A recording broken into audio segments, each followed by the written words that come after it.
closed session at 1 p.m. today, and I ask that you reserve for that venue any questions that might get into classified information. The director has been very gracious with his time, but the vice chairman and I have worked out a very specific timeline for his commitment to be on the Hill, so we will do everything we can to meet that agreement.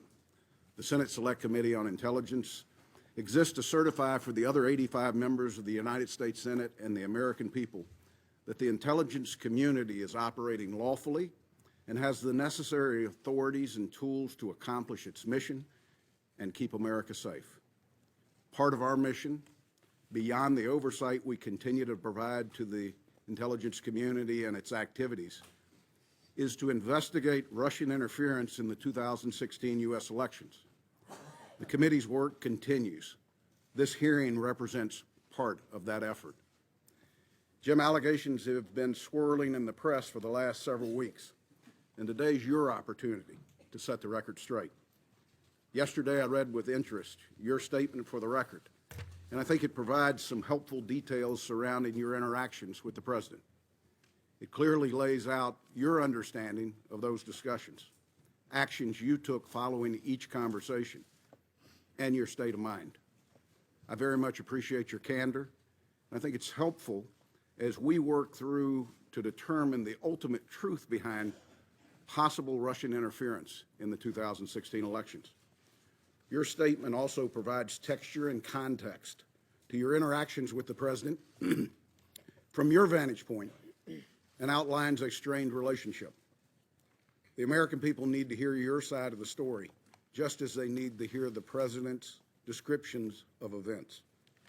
These interactions also highlight the importance of the committee's ongoing investigation. Our experienced staff is interviewing all relevant parties and some of the most sensitive intelligence in our country's possession. We will establish the facts, separate from rampant speculation, and lay them out for the American people to make their own judgment.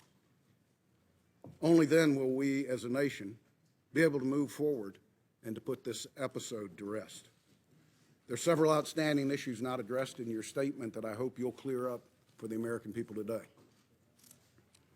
Did the President's request for loyalty, your impression that the one-on-one dinner of January 27th was, and I quote, at least in part, an effort to create some sort of patronage relationship, or his March 30th phone call asking what you could do to lift the cloud of Russia investigation in any way, alter your approach of the FBI's investigation into General Flynn, or the broader investigation into Russia and possible links to the campaign? In your opinion, did potential Russian efforts to establish links with individuals in the Trump orbit rise to the level we could define as collusion, or was it a counterintelligence concern? There's been a significant public speculation about your decision making related to the Clinton email investigation. Why did you decide to publicly announce FBI's recommendations that the Department of Justice not pursue criminal charges? You have described it as a choice between a bad decision and a worse decision. The American people need to understand the facts behind your action. This committee is uniquely suited to investigate Russia's interference in the 2016 elections.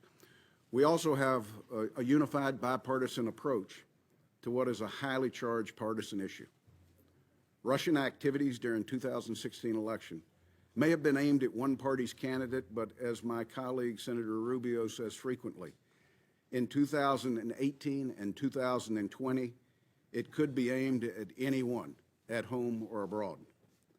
My colleague Senator Warner and I have worked to stay in lockstep on this investigation. We've had our differences on approach at times, but I've constantly stressed that we need to be a team, and I think Senator Warner agrees with me. We must keep these questions above politics and partisanship. It's too important to be tainted by anyone trying to score political points. With that, again, I welcome you, Director, and I turn to the Vice Chairman for any comments he might have. Well, thank you, Mr. Chairman. And let me start by, again, absolutely thanking all the members of the committee for the seriousness in which they've taken on this task. Mr. Comey, thank you for agreeing to come testify as part of this committee's investigation into Russia. I realize that this hearing has been obviously the focus of a lot of Washington in the last few days. But the truth is, many Americans who may be tuning in today probably haven't focused on every twist and turn of the investigation. So I'd like to briefly describe, at least from this senator's standpoint, what we already know and what we're still investigating. To be clear, this investigation is not about relitigating the election. It's not about who won or lost, and it sure as heck is not about Democrats versus Republicans. We're here because a foreign adversary attacked us right here at home, plain and simple, not by guns or missiles, but by foreign operatives seeking to hijack our most important democratic process, our presidential election. Russian spies engaged in a series of online cyber raids and a broad campaign of disinformation, all ultimately aimed at sowing chaos to undermine public faith in our process, in our leadership, and ultimately in ourselves. And that's not just this senator's opinion. It is the unanimous determination of the entire U.S. intelligence community. So we must find out the full story, what the Russians did, and candidly, as some other colleagues have mentioned, why they were so successful. And more importantly, we must determine the necessary steps to take to protect our democracy and ensure they can't do it again. Chairman mentioned elections in 2018 and 2020. In my home state of Virginia, we have elections this year in 2017. Simply put, we cannot let anything or anyone prevent us from getting to the bottom of this. Now, Mr. Comey, let me say at the outset, we haven't always agreed on every issue. In fact, I've occasionally questioned some of the actions you've taken. But I've never had any reason to question your integrity, your expertise, or your intelligence. You've been a straight shooter with this committee and have been willing to speak truth to power, even at the risk of your own career, which makes the way in which you were fired by the president ultimately shocking. Recall, we began this entire process with the president and his staff first denying that the Russians were ever involved and then falsely claiming that no one from his team was ever in touch with any Russians. We know that's just not the truth. Numerous Trump associates had undisclosed contacts with Russians before and after the election, including the president's attorney general, his former national security advisor, and his current senior advisor, Mr. Kushner. That doesn't even begin to count the host of additional campaign associates and advisors who've also been caught up in this massive web. We saw Mr. Trump's campaign manager, Mr. Manafort, forced to step down over ties to Russian-backed entities. The national security advisor, General Flynn, had to resign over his lies about engagements with the Russians. And we saw the candidate himself express an odd and unexplained affection for the Russian dictator while calling for the hacking of his opponent. There's a lot to investigate. Enough, in fact, that then Director Comey publicly acknowledged that he was leading an investigation into those links between Mr. Trump's campaign and the Russian government. As the director of the FBI, Mr. Comey was ultimately responsible for conducting that investigation, which might explain why you're sitting now as a private citizen. What we didn't know was at the same time that this investigation was proceeding, the president himself appears to have been engaged in an effort to influence, or at least co-opt, the director of the FBI. The testimony that Mr. Comey has submitted for today's hearing is very disturbing. For example, on January 27th, after summoning Director Comey to dinner, the president appears to have threatened the director's job while telling him, quote, "I need loyalty. I expect loyalty." At a later meeting, on February 14th, the president asked the Attorney General to leave the Oval Office so that he could privately ask Director Comey, again, quote, to see way clear to letting Flynn go. That is a statement that Director Comey interpreted as a request that he drop the investigation connected to General Flynn's false statements. Think about it. The President of the United States asking the FBI director to drop an ongoing investigation. And after that, the President called the FBI director on 2 additional occasions, March 30th and April 11th. Admonition to drop the Flynn investigation, the request to lift the cloud on the Russia investigation. Of course, after his refusals, Director Comey was fired. The initial explanation for the firing didn't pass any smell test. Somehow Director Comey was fired because he didn't treat Hillary Clinton appropriately. Of course, that explanation lasted about a day because the President himself then made very clear that he was thinking about Russia when he decided to fire Director Comey. Shockingly, reports suggest that the President admitted as much in an Oval Office meeting with the Russians the day after Director Comey was fired. Disparaging our country's top law enforcement official as a quote-unquote nut job, the President allegedly suggested that his firing relieved great pressure on his feelings about Russia. This is not happening in isolation. At the same time the President was engaged in these efforts with Director Comey, he was also, at least allegedly, asking senior leaders of the intelligence community to downplay the Russia investigation or to intervene with the director. Yesterday, we had DNI Director Coates and NSA Director Admiral Rogers, who were offered a number of opportunities to flatly deny those press reports. They expressed their opinions, but they did not take that opportunity to deny those reports. They did not take advantage of that opportunity. In my belief, that's not how the President of the United States should behave. Regardless of the outcome of our investigation into the Russia links, Director Comey's firing and his testimony raise separate and troubling questions that we must get to the bottom of. Again, as I said at the outset, I've seen firsthand how seriously every member of this committee is taking his work. I'm proud of the committee's efforts so far. But let me be clear. This is not a witch hunt. This is not fake news. It is an effort to protect our country from a new threat that, quite honestly, will not go away anytime soon.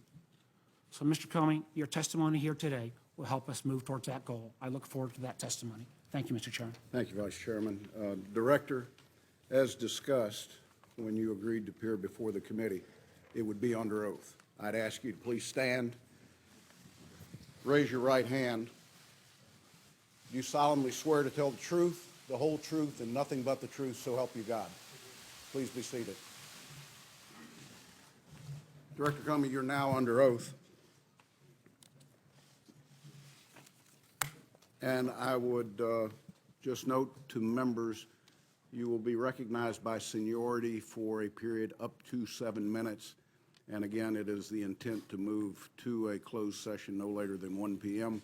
With that, Director Comey, you are recognized. You have the floor for as long as you might need. Thank you, Mr. Chairman. Ranking Member Warner, members of the committee, thank you for inviting me here to testify today. I've submitted my statement for the record, and I'm not going to repeat it here this morning. I thought I would just offer some very brief introductory remarks, and then I would welcome your questions.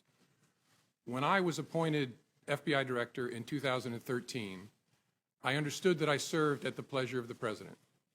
Even though I was appointed to a 10-year term, which Congress created in order to underscore the importance of the FBI being outside of politics and independent, I understood that I could be fired by a president for any reason or for no reason at all.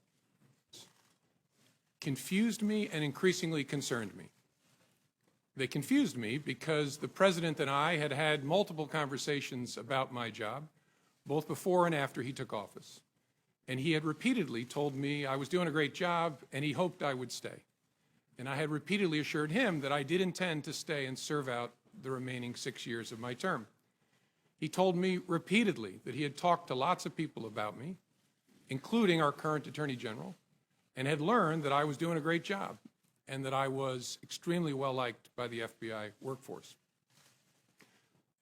So it confused me when I saw on television the president saying that he actually fired me because of the Russia investigation, and learned again from the media that he was telling privately other parties that my firing had relieved great pressure on the Russia investigation. I was also confused by the initial explanation that was offered publicly, that I was fired because of the decisions I had made during the election year. That didn't make sense to me for a whole bunch of reasons, including the time and all the water that had gone under the bridge since those hard decisions had to be made. That didn't make any sense to me. And although the law required no reason at all to fire an FBI director, the administration then chose to defame me, and more importantly, the FBI, by saying that the organization was in disarray, that it was poorly led, that the workforce had lost confidence in its leader. Those were lies, plain and simple. And I am so sorry that the FBI workforce had to hear them, and I'm so sorry that the American people were told them. I worked every day at the FBI to help make that great organization better. And I say help because I did nothing alone at the FBI. There are no indispensable people at the FBI. The organization's great strength is that its values and abilities run deep and wide. The FBI will be fine without me. The FBI's mission will be relentlessly pursued by its people, and that mission is to protect the American people and uphold the Constitution of the United States. I will deeply miss being part of that mission, but this organization and its mission will go on long beyond me and long beyond any particular administration. I have a message before I close for my former colleagues of the FBI, but first I want the American people to know this truth. The FBI is honest, the FBI is strong, and the FBI is and always will be independent. And now to my former colleagues, if I may. I am so sorry that I didn't get the chance to say goodbye to you properly. It was the honor of my life to serve beside you, to be part of the FBI family, and I will miss it for the rest of my life. Thank you for standing watch. Thank you for doing so much good for this country. Do that good as long as ever you can. And Senators, I look forward to your questions. Director, thank you for that testimony, both oral and the written testimony that you provided to the committee yesterday and made public to the American people. Chair would recognize himself first for 12 minutes, Vice Chair for 12 minutes based upon the agreement we have. Director, did the Special Counsel's Office review and/or edit your written testimony? No.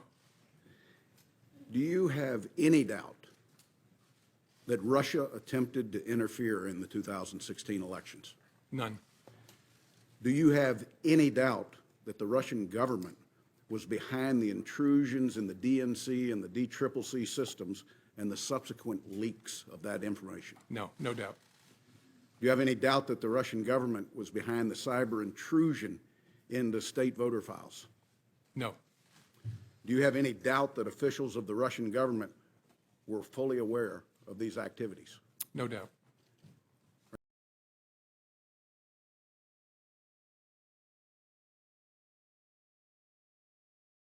Himself, are you confident that no votes for 12 minutes, Vice Chair for 12 minutes, based upon the agreement we have, 16 presidential election were altered?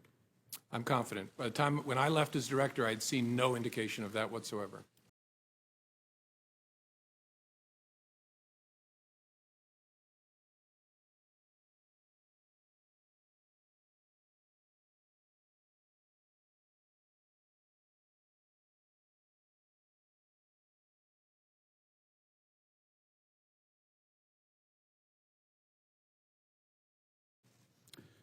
Director Comey, did the President at any time ask you to stop the FBI investigation into Russian involvement in the 2016 U.S. elections? Not to my understanding, no.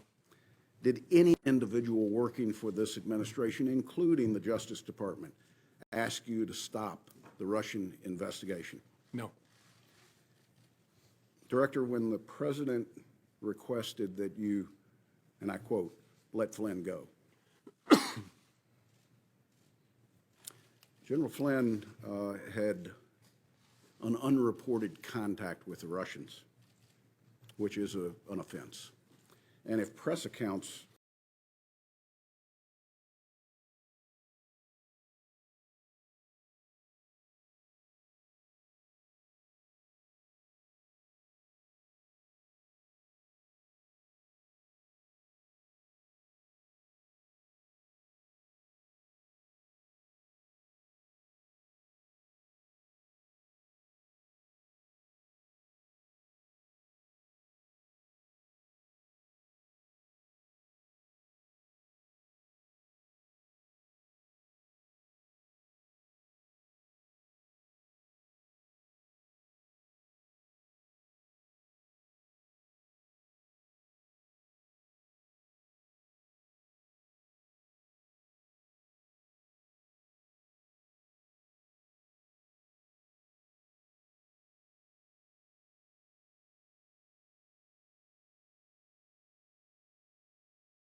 I'm not sure when the FBI first took possession of it, but the media had it before you had it, and we had it.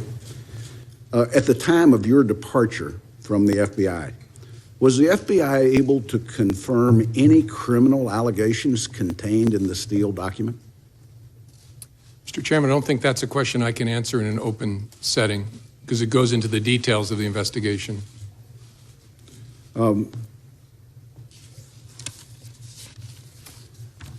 Director, the term we hear most often is collusion. When people are describing possible links between Americans and Russian government entities related to the interference in our election, would you say that it's normal for foreign governments to reach out to members of an incoming administration? Yes. At what point does the normal contact cross the line into an attempt to recruit agents or influence or spies? Difficult to say in the abstract. It depends upon the context, whether there's an effort to keep it covert, or what the nature of the requests made of the American by the foreign government are. It's a judgment call based on a whole lot of facts.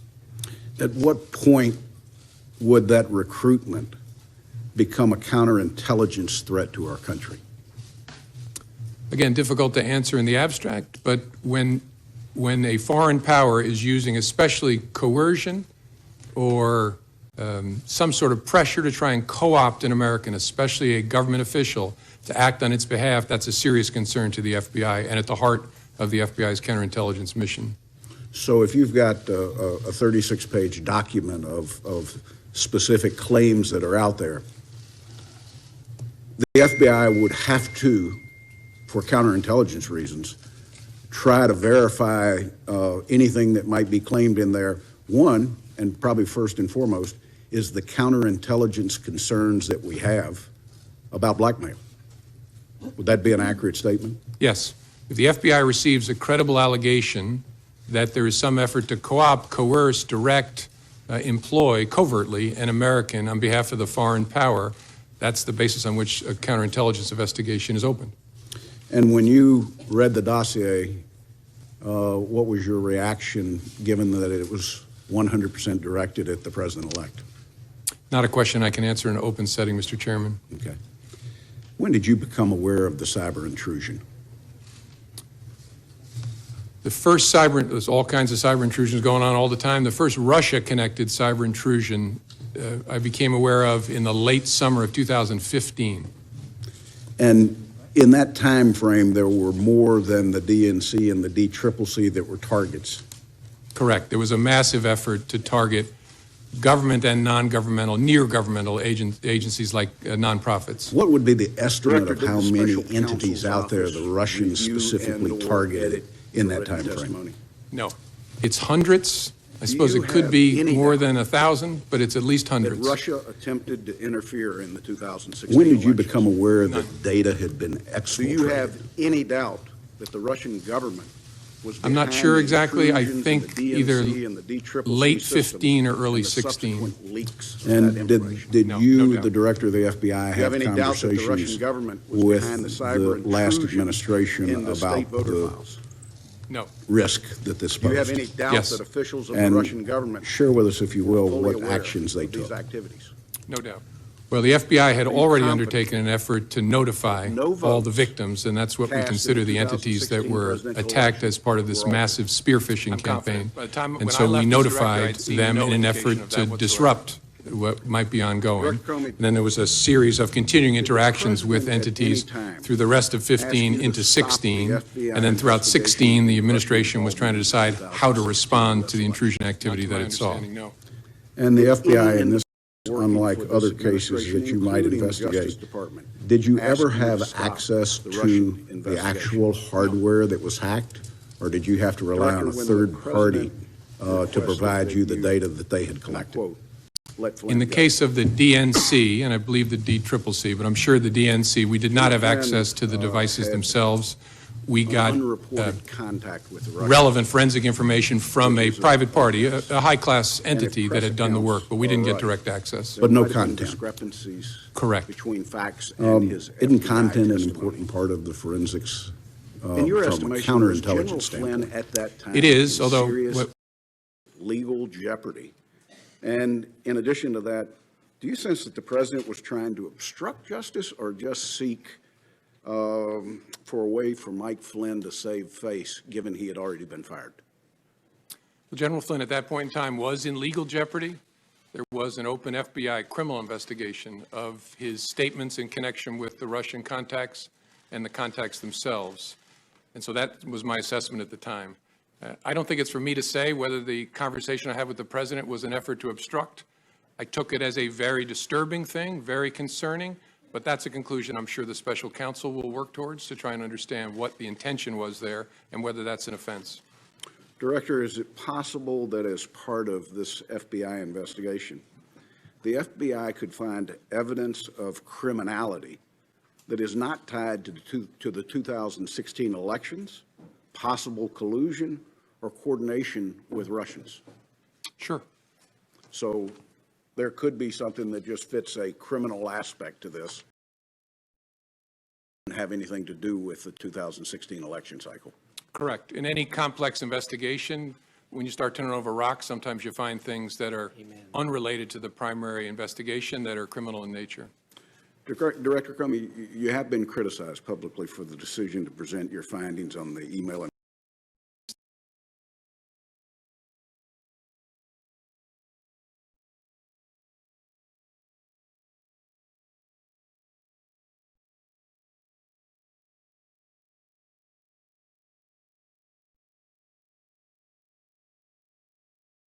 A document that has been around now for over a year.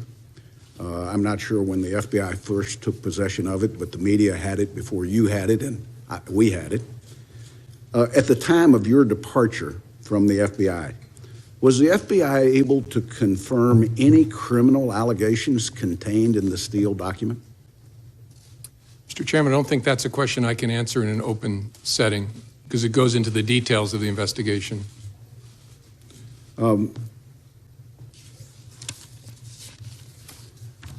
Director, the term we hear most often is collusion. When people are describing possible links between Americans and Russian government entities related to the interference in our election, would you say that it's normal for foreign governments to reach out to members of an incoming administration? Yes. At what point does the normal contact cross the line into an attempt to recruit agents or influence or spies? Difficult to say in the abstract. It depends upon the context, whether there's an effort to keep it covert, what the nature of the requests made of the American by the foreign government are. It's a judgment call based on a whole lot of facts. At what point would that recruitment become a counterintelligence threat to our country? Again, difficult to answer in the abstract, but when a foreign power is using especially coercion or some sort of pressure to try and co-opt an American, especially a government official, to act on its behalf, that's a serious concern to the FBI and at the heart of the FBI's counterintelligence mission. So if you've got a 36-page document of specific claims that are out there, the FBI would have to, for counterintelligence reasons, try to verify anything that might be claimed in there. One, and probably first and foremost, is the counterintelligence concerns that we have about blackmail. Would that be an accurate statement? Yes. If the FBI receives a credible allegation that there is some effort to co-opt, coerce, direct, employ covertly an American on behalf of the foreign power, that's the basis on which a counterintelligence investigation is opened. And when you read the dossier, what was your reaction, given that it was 100% directed at the president-elect? Not a question I can answer in an open setting, Mr. Chairman. Okay. When did you become aware of the cyber intrusion? The first there's all kinds of cyber intrusions going on all the time. The first Russia-connected cyber intrusion I became aware of in the late summer of 2015. And in that time frame, there were more than the DNC and the DCCC that were targets. Correct. There was a massive effort to target government and non-governmental, near-governmental agencies like nonprofits. What would be the estimate of how many entities out there the Russians specifically targeted in that time frame? It's hundreds. I suppose it could be more than 1,000, but it's at least hundreds. When did you become aware that data had been exfiltrated? I'm not sure exactly. I think either late 15 or early 16.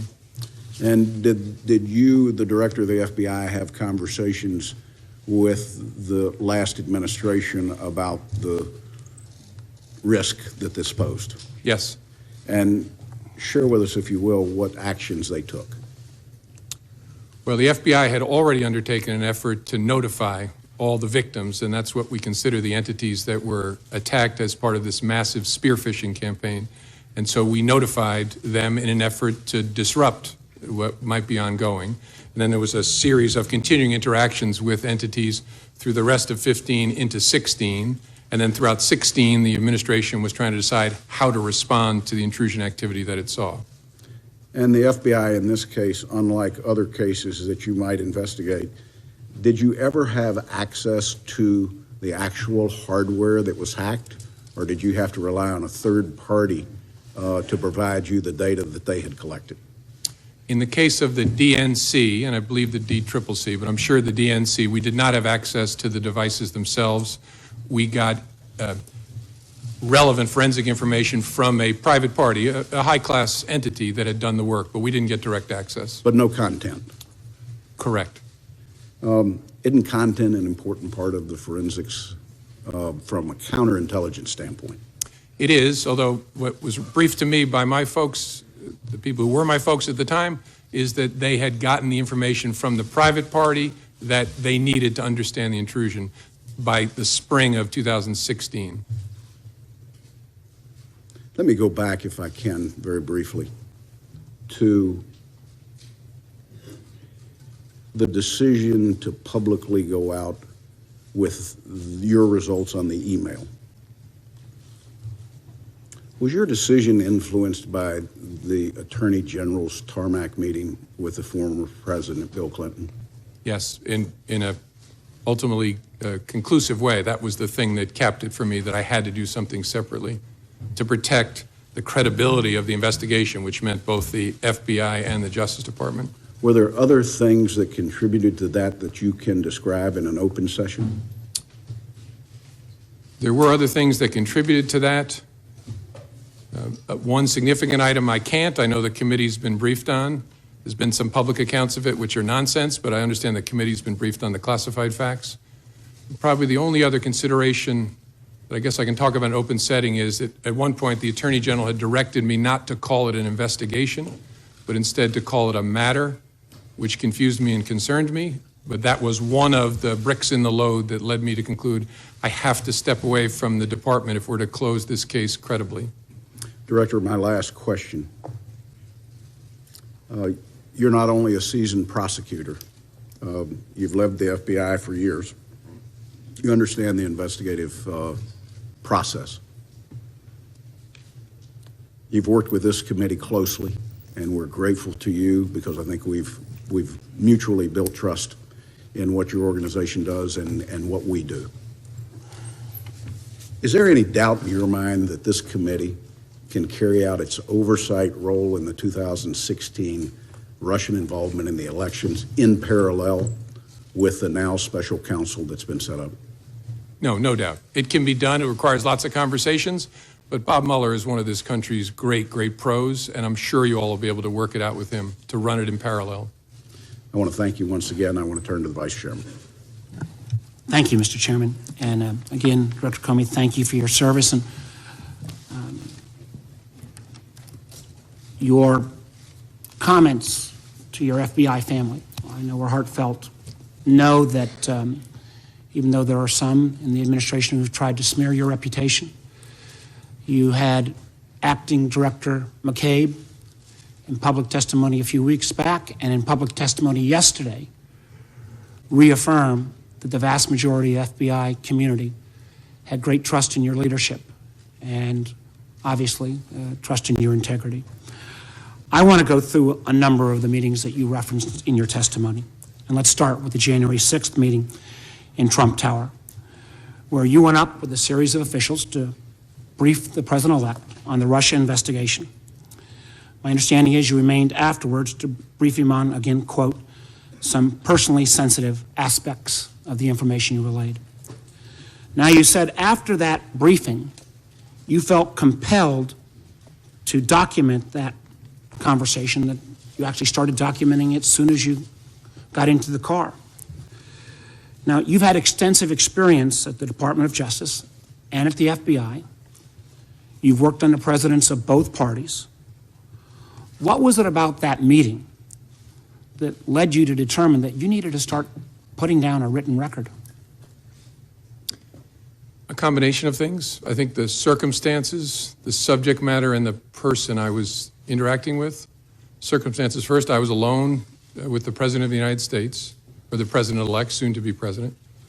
The subject matter, I was talking about matters that touch on the FBI's core responsibility and that relate to the President-elect personally.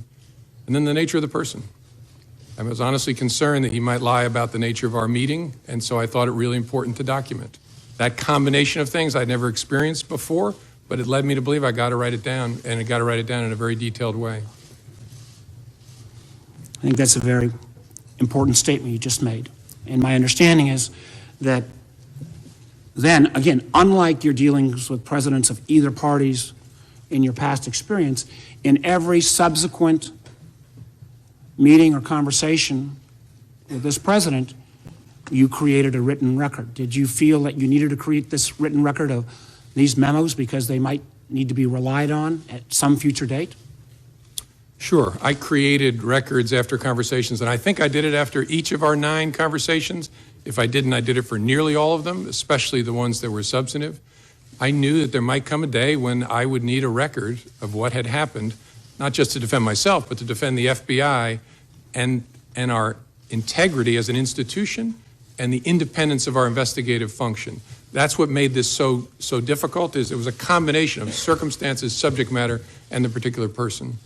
And so in all your experience, this was the only president that you felt like in every meeting you needed to document, because at some point, using your words, he might put out a non-truthful representation of that meeting. Now, That's right, Senator. And I, as I said in my written testimony, as FBI director, I interacted with President Obama, and I spoke only twice in 3 years and didn't document it. When I was Deputy Attorney General, I had one-on-one meeting with President Bush about a very important and difficult national security matter. I didn't write a memo documenting that conversation either. Sent a quick email to my staff to let them know there was something going on. But I didn't feel with President Bush the need to document it in that way. Again, because the combination of those factors just wasn't present with either President Bush or President Obama. I think that is very significant. I think others will probably question that. Now, the chairman and I have requested those memos. It is our hope that the FBI will get this committee access to those memos so that, again, we can read that contemporaneous rendition so that we've got your side of the story. Now, I know members have said and press have said that if you were, a great deal has been made of whether the president, you are asked to, in effect, indicate whether the president was the subject of any investigation. And my understanding is prior to your meeting on January 6th, you discussed with your leadership team whether or not you should be prepared to assure then President-elect Trump that the FBI was not investigating him personally. Now, my understanding is your leadership team agreed with that, but was that a unanimous decision? Was there any debate about that? It wasn't unanimous. One of the members of the leadership team had a view that although it was technically true, we did not have a counterintelligence file case open on then President-elect Trump. His concern was because we're looking at the potential, again, that's the subject of the investigation, coordination between the campaign and Russia, because it was President Trump, President-elect Trump's campaign, this person's view was inevitably his behavior, his conduct will fall within the scope of that work, and so he was reluctant to make the statement that I made. I disagreed. I thought it was fair to say what was literally true. There is not a counterintelligence investigation of Mr. Trump, and I decided in the moment to say it, given the nature of our conversation. At that moment in time, did you ever revisit that as in these subsequent sessions? With the FBI leadership team? Sure. With your team. And the leader who had that view, it didn't change. His view was still that it was probably, although literally true, his concern was it could be misleading because the nature of the investigation was such that it might well touch, obviously it would touch the campaign, and the person at the head of the campaign would be the candidate. And so that was his view throughout. Let me move to the January 27th dinner, where you said, quote, "The president began by asking me whether I wanted to stay on as FBI director. He also indicated that lots of people, again your words, wanted the job. You go on to say that the dinner itself was seemingly an effort to, quote, have you ask him for your job and create some sort of, quote unquote, patronage relationship. The president seems, from my reading of your memo, to be holding your job or your possibility of continuing in your job over your head in a fairly direct way. What was your impression, and what did you mean by this notion of a patronage relationship? Well, my impression, and again, it's my impression, I could always be wrong, but my common sense told me that what was going on is either he had concluded or someone had told him that you've already asked Comey to stay and you didn't get anything for it. And that the dinner was an effort to build a relationship, in fact, he asked specifically, of loyalty in the context of asking me to stay. And as I said, what was odd about that is we'd already talked twice about it by that point, and he'd said, I very much hope you'll stay. I hope you'll stay. In fact, I just remembered sitting here, a third one, when you've seen the picture of me walking across the blue room, and what the president whispered in my ear was, I really look forward to working with you. So after those encounters... And that was just a few days before you were fired. Yeah, that was on the Sunday after the inauguration. The next Friday, I have dinner, and the president begins by wanting to talk about my job.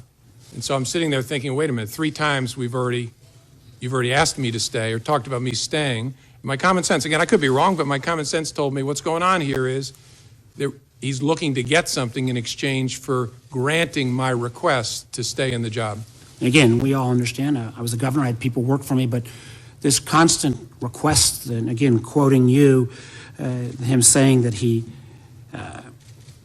despite you explaining your independence, he kept coming back to, I need loyalty, I expect loyalty. Had you ever had any of those kind of requests before from anyone else you'd worked for in the government? No. And what made me uneasy was, I'm, at that point, the director of the FBI. The reason that Congress created a 10-year term is so that the director is not feeling as if they're serving with political loyalty owed to any particular person. The statue of justice has a blindfold on because you're not supposed to be peeking out to see whether your patron is pleased or not with what you're doing. It should be about the facts and the law. That's why I became FBI director, to be in that kind of position. So that's why I was so uneasy. Well, let me move on. My time's running out. February 14th, again, it seems a bit strange. You were in a meeting, and your direct superior, the Attorney General, was in that meeting as well, yet the President asked everyone to leave, including the Attorney General to leave, before he brought up the matter of General Flynn. What was your impression of that type of action? Had you ever seen anything like that before? No. My impression was something big is about to happen. I need to remember every single word that is spoken. And again, I could be wrong. I'm 56 years old. I've been seen a few things. My sense was the Attorney General knew he shouldn't be leaving, which is why he was lingering. And I don't know Mr. Kushner well, but I think he picked up on the same thing. And so I knew something was about to happen that I needed to pay very close attention to. And I found it very interesting that in the memo that you wrote after this February 14th pull-aside, you made clear that you wrote that memo in a way that was unclassified. If you affirmatively made the decision to write a memo that was unclassified, was that because you felt at some point the facts of that meeting would have to come clean and come clear and actually be able to be cleared in a way that could be shared with the American people? Well, I remember thinking this is a very disturbing development, really important to our work. I need to document it and preserve it in a way, and this committee gets this, but sometimes when things are classified, it tangles them up. It's hard Amen. to share it within an investigative team. You have to be very careful about how you handle it for good reason. So my thinking was, if I write it in such a way that I don't include anything that would trigger a classification, that'll make it easier for us to discuss within the FBI and the government, and to hold on to it in a way that makes it accessible to us.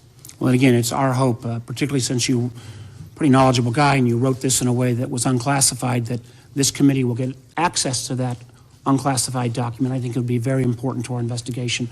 Let me just ask this in closing. How many ongoing investigations at any time does the FBI have going on? Tens of thousands. Tens of thousands. Did the President ever ask about any other ongoing investigation? No. Did he ever ask about you trying to interfere on any other investigation?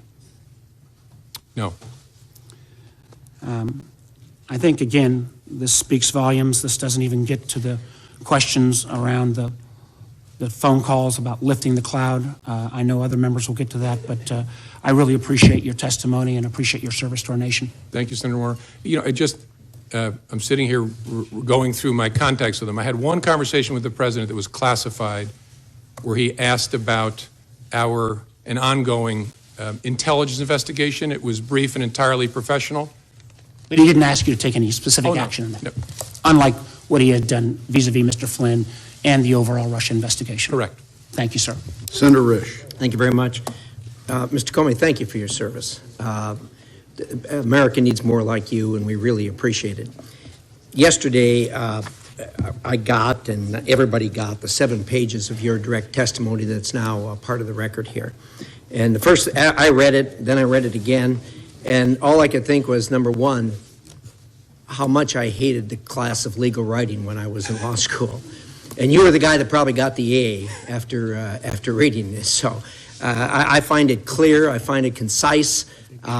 having been a prosecutor for a number of years and handling hundreds, maybe thousands of cases and read police reports, investigative reports, this is as good as it gets, and I really appreciate that. Not only the conciseness and the clearness of it, but also the fact that you have things that were written down contemporaneously when they happened, and you actually put them in quotes, so we know exactly what happened, and we're not getting some rendition of it that's in your mind. So, Thank you, so sir. you're to be complimented for I had that. great parents and great teachers who beat that into me. That's obvious, sir. The chairman walked you through a number of things that the American people need to know and want to know. Number one, obviously, we all know about the active measures that the Russians have taken. I think a lot of people were surprised at this. Those of us that work in the intelligence community, it didn't come as a surprise, but now the American people know this, and it's good they know this because this is serious and it's a problem. I think, secondly, I gather from all this that you're willing to say now that while you were director, the President of the United States was not under investigation. Is that a fair statement? That's correct. All right, so that's a fact that we can rely on at this Yes, sir. point. Okay. I remember you talked with us shortly after February 14th when the New York Times wrote an article that suggested that the Trump campaign was colluding with the Russians. You remember reading that article when it first came out? I do. It was about allegedly extensive electronic surveillance. That Correct. Communications. Yes, I do. And that upset you to the point where you actually went out and surveyed the intelligence community to see whether you were missing something in that. Is that correct? That's correct. I want to be careful in open setting, but I'm not going to go any further than that Okay. with it, so thank you. In addition to that, after that, you sought out both Republican and Democrat senators to tell them that, hey, I don't know where this is coming from, but this is not the case. This is not factual. Do you recall that? yes. Okay. So again, so the American people can understand this, that report by the New York Times was not true. Is that a fair statement? In the main, it was not true. And again, all of you know this, maybe the American people don't. The challenge, and I'm not picking on reporters about writing stories about classified information, is the people talking about it often don't really know what's going on, and those of us who actually know what's going on are not talking about it. And we don't call the press to say, hey, you got that thing wrong about this sensitive topic. We just have to leave it there. I mentioned to the chairman the nonsense around what influenced me to make the July 5th statement. Nonsense, but I can't go explaining how it's nonsense. Thank you. All right, so those three things we now know regarding the active measures with the president's under investigation and the collusion between the Russian, the Trump campaign and the Russians. I want to drill right down, as my time is limited, to the most recent dust-up regarding allegations that the President of the United States obstructed justice. And boy, you nailed this down on page 5, paragraph 3. You put this in quotes. Words matter. You wrote down the words so we can all have the words in front of us now. There's 28 words there that are in quotes, and it says, quote, I hope, this is the president speaking, I hope you can see your way clear to letting this go, to letting Flynn go. He is a good guy. I hope you can let this go. Now, those are his exact words. Is that correct? Correct. And you wrote them here and you put them in quotes. Correct. Okay. Thank you for that. He did not direct you to let it go. Not in his words, no. He did not order you to let it go. Again, those words are not in order. No. He said, I hope. Now, like me, you probably did hundreds of cases, maybe thousands of cases, charging people with criminal offenses. And of course, you have knowledge of the thousands of cases out there that where people have been charged. Do you know of any case where a person has been charged for obstruction of justice, or for that matter, any other criminal offense, where they said or thought they hoped for an outcome? I don't know well enough to answer. And the reason I keep saying his words is I took it as a direction. Right. I mean, this is the President of the United States with me alone saying, I hope this. I took it as this is what he wants me to do. Now, I didn't obey that, but that's the way I took it. You may have taken it as a direction, but that's not what he said. Correct. That's why He said, I hope. Those are exact words, correct. You don't know of anyone that's ever been charged for hoping something. Is that a fair statement? I don't as I sit here. Yeah, thank you. Thank you, Mr. Chairman. Senator Feinstein. Thanks very much, Mr. Chairman. Mr. Comey, I just want you to know that I have great respect for you. Senator Cornyn and I sit on the Judiciary Committee, so we have occasion to have you before us. And I know that you're a man of strength and integrity, and I really regret the situation that we all find ourselves in. I just want to say that. Let me begin with one overarching question. Why do you believe you were fired? Guess I don't know for sure. I believe I take the president at his word that I was fired because of the Russia investigation. Something about the way I was conducting it, the president felt created pressure on him that he wanted to relieve. Again, I didn't know that at the time, but I've watched his interview. I've read the press accounts of his conversations, so I take him at his word there. Now, look, I could be wrong. Maybe he's saying something that's not true, but I take him at his word, at least based on what I know now. Talk for a moment about his request that you pledge loyalty and your response to that and what impact you believe that had. I don't know for sure because I don't know the president well enough to read him well. I think it was, first of all, our relationship didn't get off to a great start given the conversation I had to have on January 6th. This was not, this didn't improve the relationship because it was very, very awkward. He was asking for something and I was refusing to give it. But again, I don't know him well enough to know how he reacted to that exactly. Do you believe the Russia investigation played a role? And why I was fired? Yes. Yes, because I've seen the president say so. Let's go to the Flynn issue. Senator Risch outlined, I hope you could see your way to letting Flynn go. He's a good guy. I hope you can let this go. But you also said in your written remarks, and I quote, that you had understood the president to be requesting that we drop any investigation of Flynn in connection with false statements about his conversations with the Russian ambassador in December, end quote. Please go into that with more detail. Well, the context and the president's words are what led me to that conclusion. As I said in my statement, I could be wrong, but Flynn had been forced to resign the day before. And the controversy around General Flynn at that point in time was centered on whether he had lied to the vice president about the nature of his conversations with the Russians, whether he had been candid with others in the course of that. And so that happens on the day before. On the 14th, the president makes specific reference to that. And so that's why I understood him to be saying that what he wanted me to do was drop any investigation connected to Flynn's account of his conversations with the Russians. Now, here's the question. You're big, you're strong.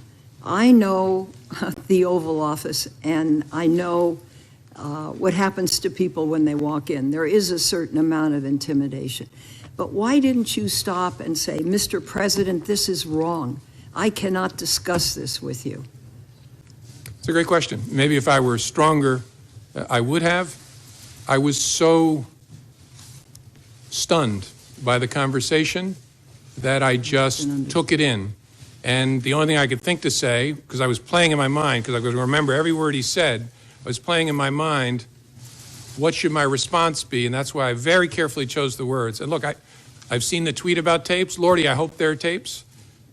I remember saying, I agree he's a good guy, as a way of saying I'm not agreeing with what you just asked me to do.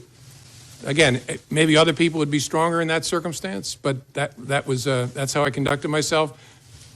I hope I'll never have another opportunity. Maybe if I did it again, I would do it better.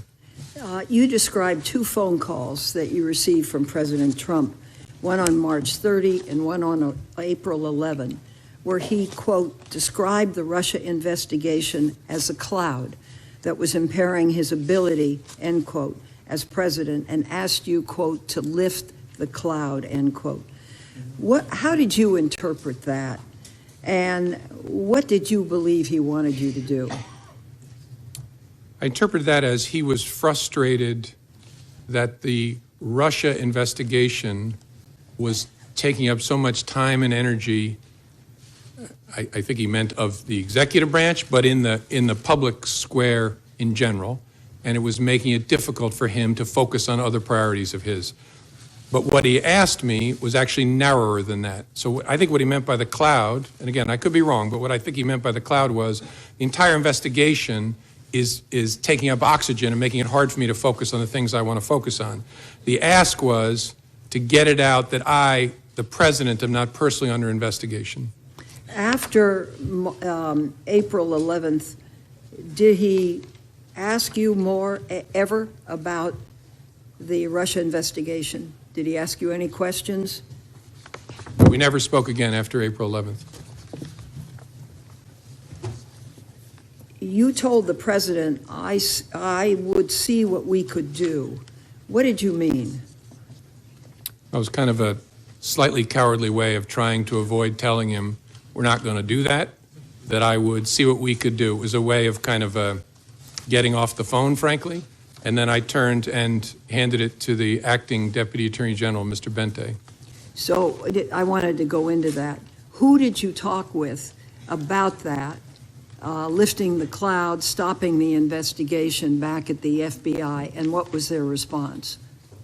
Well, the FBI, during one of the two conversations, I'm not remembering exactly, I think the first, my chief of staff was actually sitting in front of me and heard my end of the conversation because the president's call was a surprise. And I discussed the lifting the cloud and the request with the senior leadership team, who typically, and I think in all these circumstances, was the deputy director, my chief of staff, the general counsel, the deputy director's chief counsel, and I think in a number of circumstances, the number 3 in the FBI, and a few of the conversations included the head of the National Security Branch. So that group of us that lead the FBI when it comes to national security. Okay, you have the President of the United States asking you to stop an investigation that's an important investigation. What was the response of your colleagues? I think they were as shocked and troubled by it as I was. Some said things that led me to believe that. I don't remember exactly, but the reaction was similar to mine. They're all experienced people who had never experienced such a thing. So they were very concerned. And then the conversation turned to about, so what should we do with this information? And that was a struggle for us because we are the leaders of the FBI. So it's been reported to us in that I heard it and now I've shared it with the leaders of the FBI. Our conversation was, should we share this with any senior officials at the Justice Department? Our absolute primary concern was we can't infect the investigative team. We don't want the agents and analysts working on this to know the President of the United States has asked, and when it comes from the President, I took it as a direction, to get rid of this investigation because we're not going to follow that request. And so we decided we got to keep it away from our troops.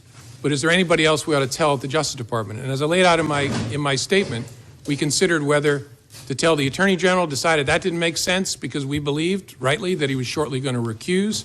There were no other Senate-confirmed leaders in the Justice Department at that point.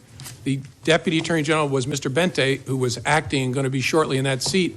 And we decided the best move would be to hold it, keep it in a box, document it as we had already done, and then this investigation is going to go on, figure out what to do with it down the road. Is there a way to corroborate this? Our view at the time was, look, it's your word against the president's. There's no way to corroborate this. My view of that changed when the prospect of tapes was raised, but that's how we thought about it then. Thank you, Mr. Chairman. Senator Rubio. Thank you. Director Comey, the meeting in the Oval Office where he made the request about Mike Flynn, was that the only time he asked you to hopefully let it go? Yes. And in that meeting, as you understood it, he was asking not about the general Russia investigation. He was asking very specifically about the jeopardy that Flynn was in himself. That's how I understood it. Yes, sir. And as you perceived it, while it was a request that he hoped you did away with it, you perceived it as an order, given his position, the setting, and the like, and some of the circumstances. Yes. At the time, did you say anything to the president about that is not an appropriate request, or did you tell the White House counsel that is not an appropriate request? Someone needs to go tell the president that he can't do these things? I didn't, no. Okay. Why? I don't know. I think, as I said earlier, I think the circumstances were such that I was a bit stunned and didn't have the presence of mind. And I don't know, I don't want to make you sound like I'm Captain Courageous. I don't know whether, even if I had the presence of mind, I would have said to the president, "Sir, that's wrong." I don't know whether I would have. But in the moment, it didn't come to my mind. What came to my mind is, be careful what you say. And so I said, I agree, Flynn is a good guy. So on the cloud, we keep talking about this cloud. You perceive the cloud to be the Russian investigation in general. Yes, sir. Right? But his specific ask was that you would tell the American people what you had already told him, what you had already told the leaders of Congress, both Democrats and Republicans, that he was not personally under investigation. Yes, sir. In fact, he was asking you to do what you have done here today. Correct. Yes, sir. Okay. And again, at that setting, did you say to the president that it would be inappropriate for you to do so, and then talk to the White House counsel or anybody, so hopefully they would talk to him and tell him that he couldn't do this? First time I said, I'll see what we can do. Second time, I explained how it should work, that the White House counsel should contact the Deputy Attorney General. You told And him the that president said, okay, then I think that's what I'll do. And just to be clear, for you to make a public statement that he was not under investigation would not have been illegal, but you felt it made no sense because it could potentially create a duty to correct if circumstances changed. Yes, sir. We wrestled with it before my testimony, where I confirmed that there was an investigation, and there were two primary concerns. One was it creates a duty to correct, which I've lived before, and you want to be very careful about doing that. And second, it's a slippery slope, because if we say the president and the vice president aren't under investigation, what's the principled basis for stopping? Okay. And so the leadership at Justice, Acting Attorney General Bente, said, you're not going to do that. Now, on March 30th, during the phone call about General Flynn, you said he abruptly shifted and brought up something that you call, quote unquote, the McCabe thing. Specifically, the McCabe thing, as you understood it, was that McCabe's wife had received campaign money from what I assume means Terry McAuliffe. Yes, sir. Who That's was what I very was. close to the Clintons. And so why had the president at any point in time expressed to you concern, opposition, potential opposition to McCabe? I don't like this guy because he got money from someone that's close to Clinton.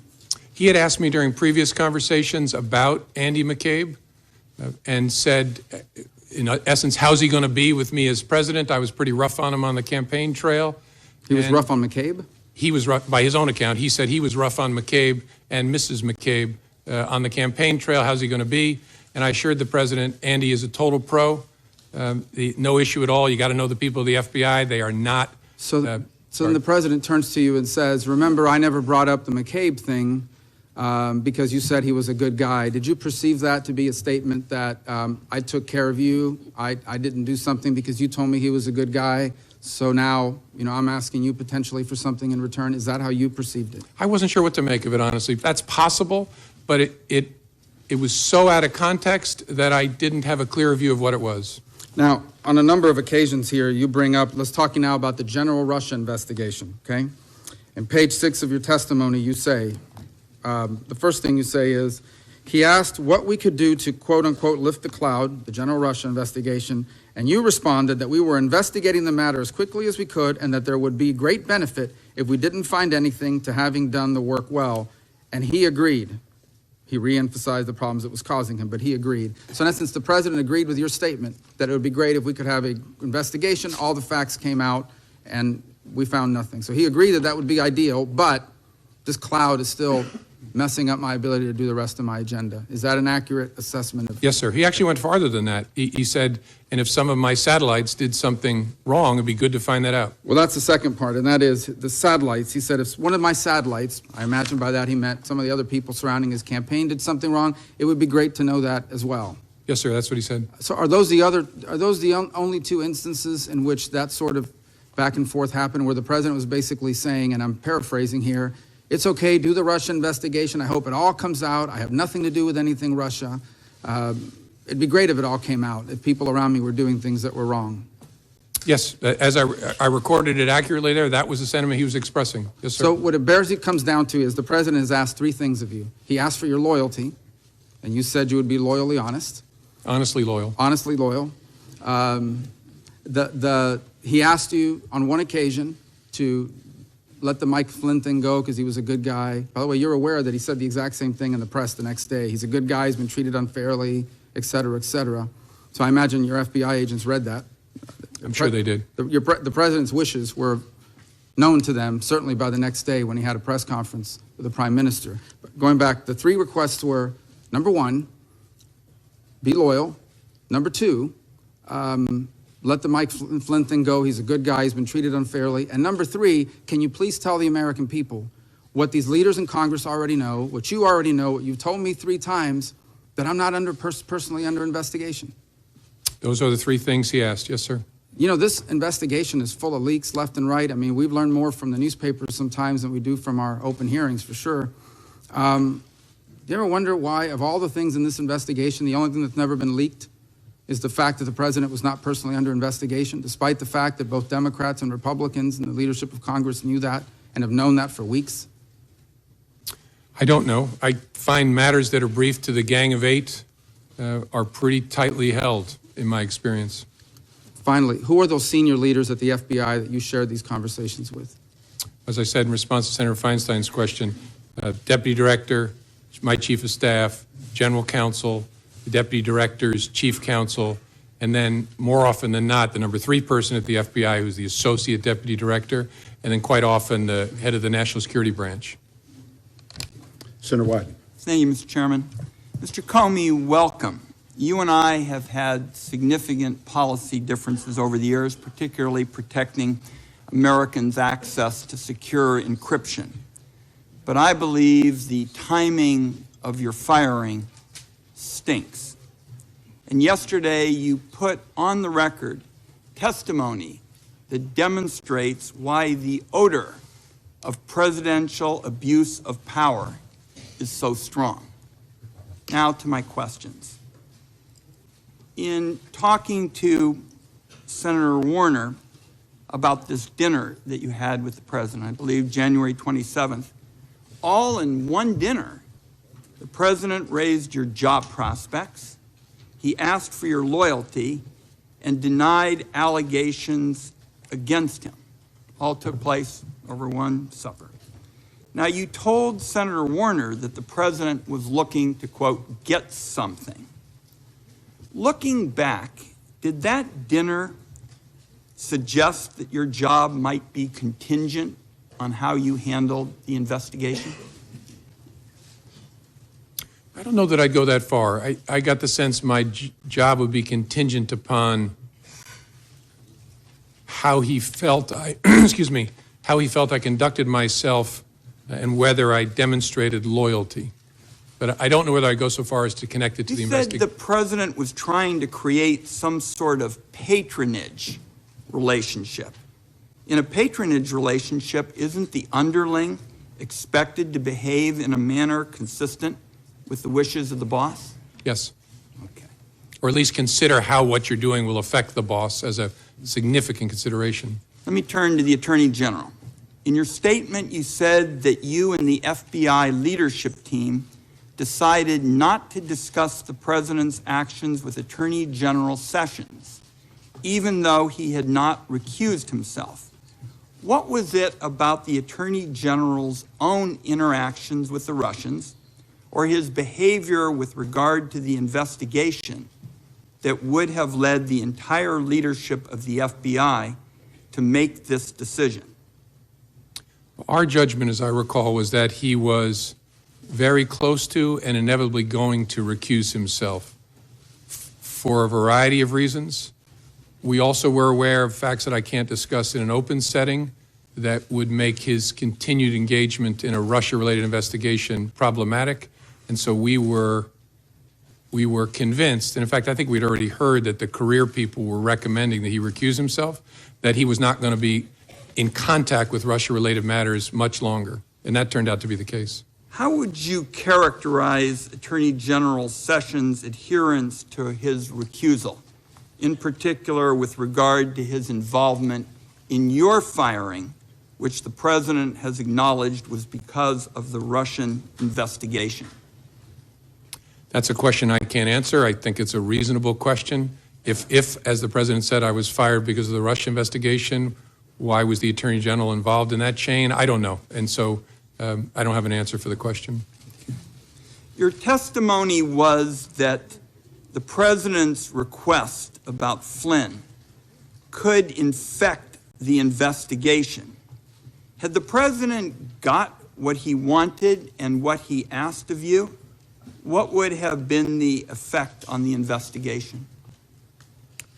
Well, we would have closed any investigation of General Flynn in connection with his statements about encounters with Russians in the late part of December. So we would have dropped an open criminal investigation. So, in effect, when you talk about infecting the enterprise, you would have dropped something major that would have spoken to the overall ability of the American people to get the facts. Correct. And as good as our people are, our judgment was we don't want them hearing that the President of the United States wants this to go away, because it might have an effect on their ability to be fair and impartial and aggressive. Now, the acting Attorney General, Yates, found out that Michael Flynn could be blackmailed by the Russians, and she went immediately to warn the White House. Flynn is gone, but other individuals with contacts with the Russians are still in extremely important positions of power. Should the American people have the same sense of urgency now with respect to them? I think all I can say, Senator, is the special counsel's investigation is very important. Understanding what efforts there were or are by the Russian government to influence our government is a critical part of the FBI's mission. So, and you've got the right person in Bob Mueller to lead it. So it's a very important piece of work. Vice President Pence was the head of the transition. To your knowledge, was he aware of the concerns about Michael Flynn prior to or during General Flynn's tenure as National Security Advisor?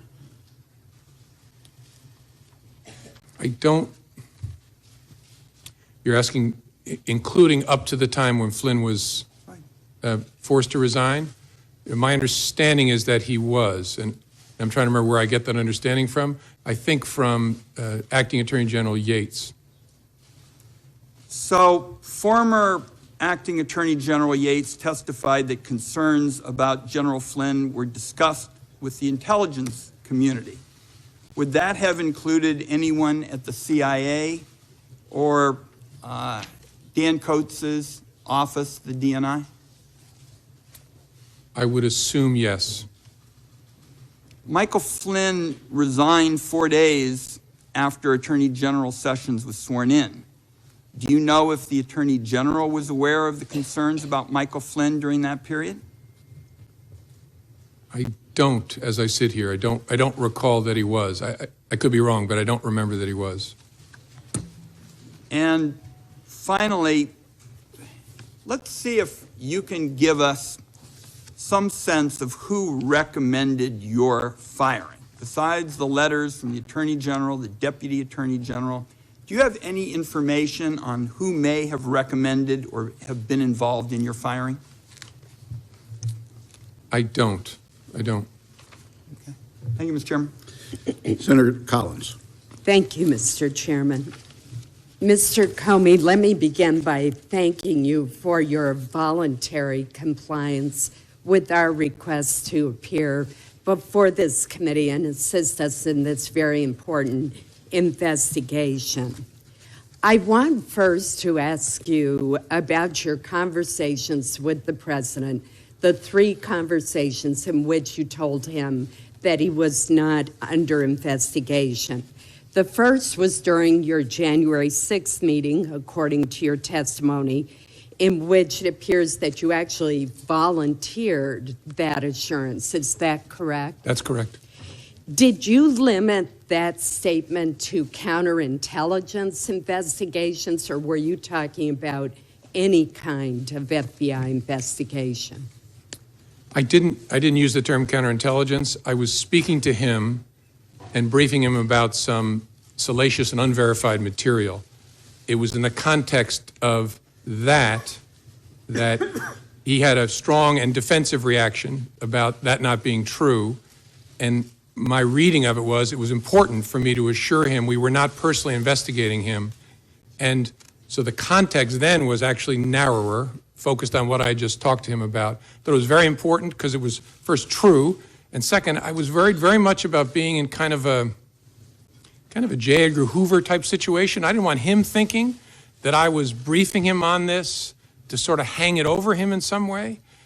I was briefing him on it because we had been told by the media it was about to launch. We don't want to be keeping that from him. And if there was he needed to know this was being said. But I was very keen not to leave him with an impression that the Bureau was trying to do something to him.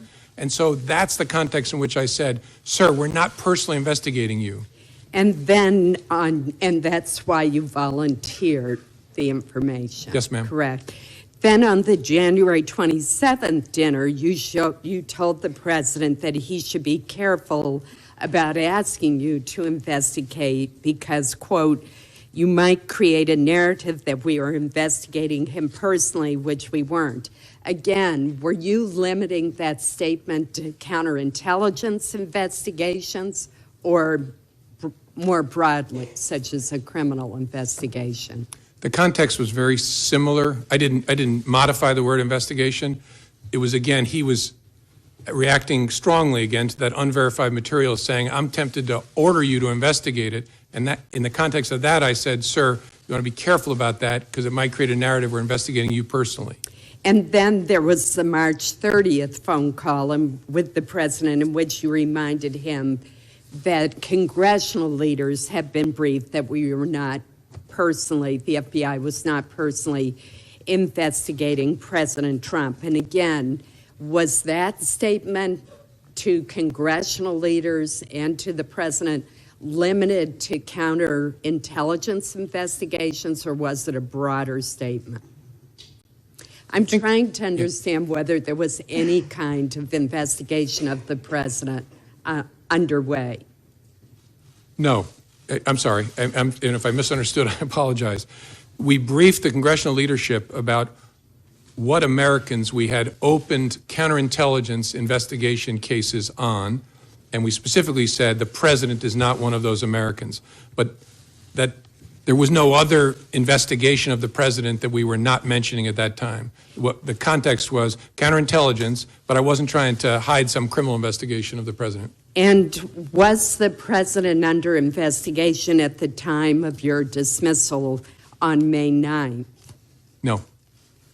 I'd like to now turn to the conversations with the president about Michael Flynn, which have been discussed at great length.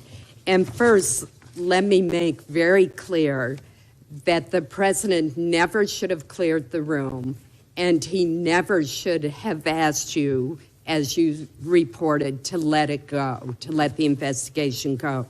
But I remain puzzled by your response. Your response was, I agree that Michael Flynn is a good guy. You could have said, Mr. President, this meeting is inappropriate. This response could compromise the investigation. You should not be making such a request. It's fundamental to the operation of our government that the FBI be insulated from this kind of political pressure. And you've talked a bit today about that you were stunned by the president making the request. But my question to you is, later on, upon reflection, did you go to anyone at the Department of Justice and ask them to call the White House counsel's office and explain that the president had to have a far better understanding and appreciation of his role vis-a-vis the FBI?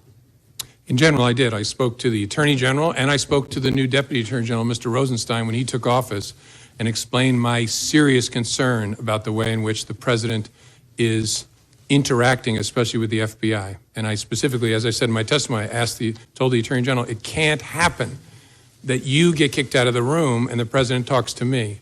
But look, in the room, but why didn't we raise the specific?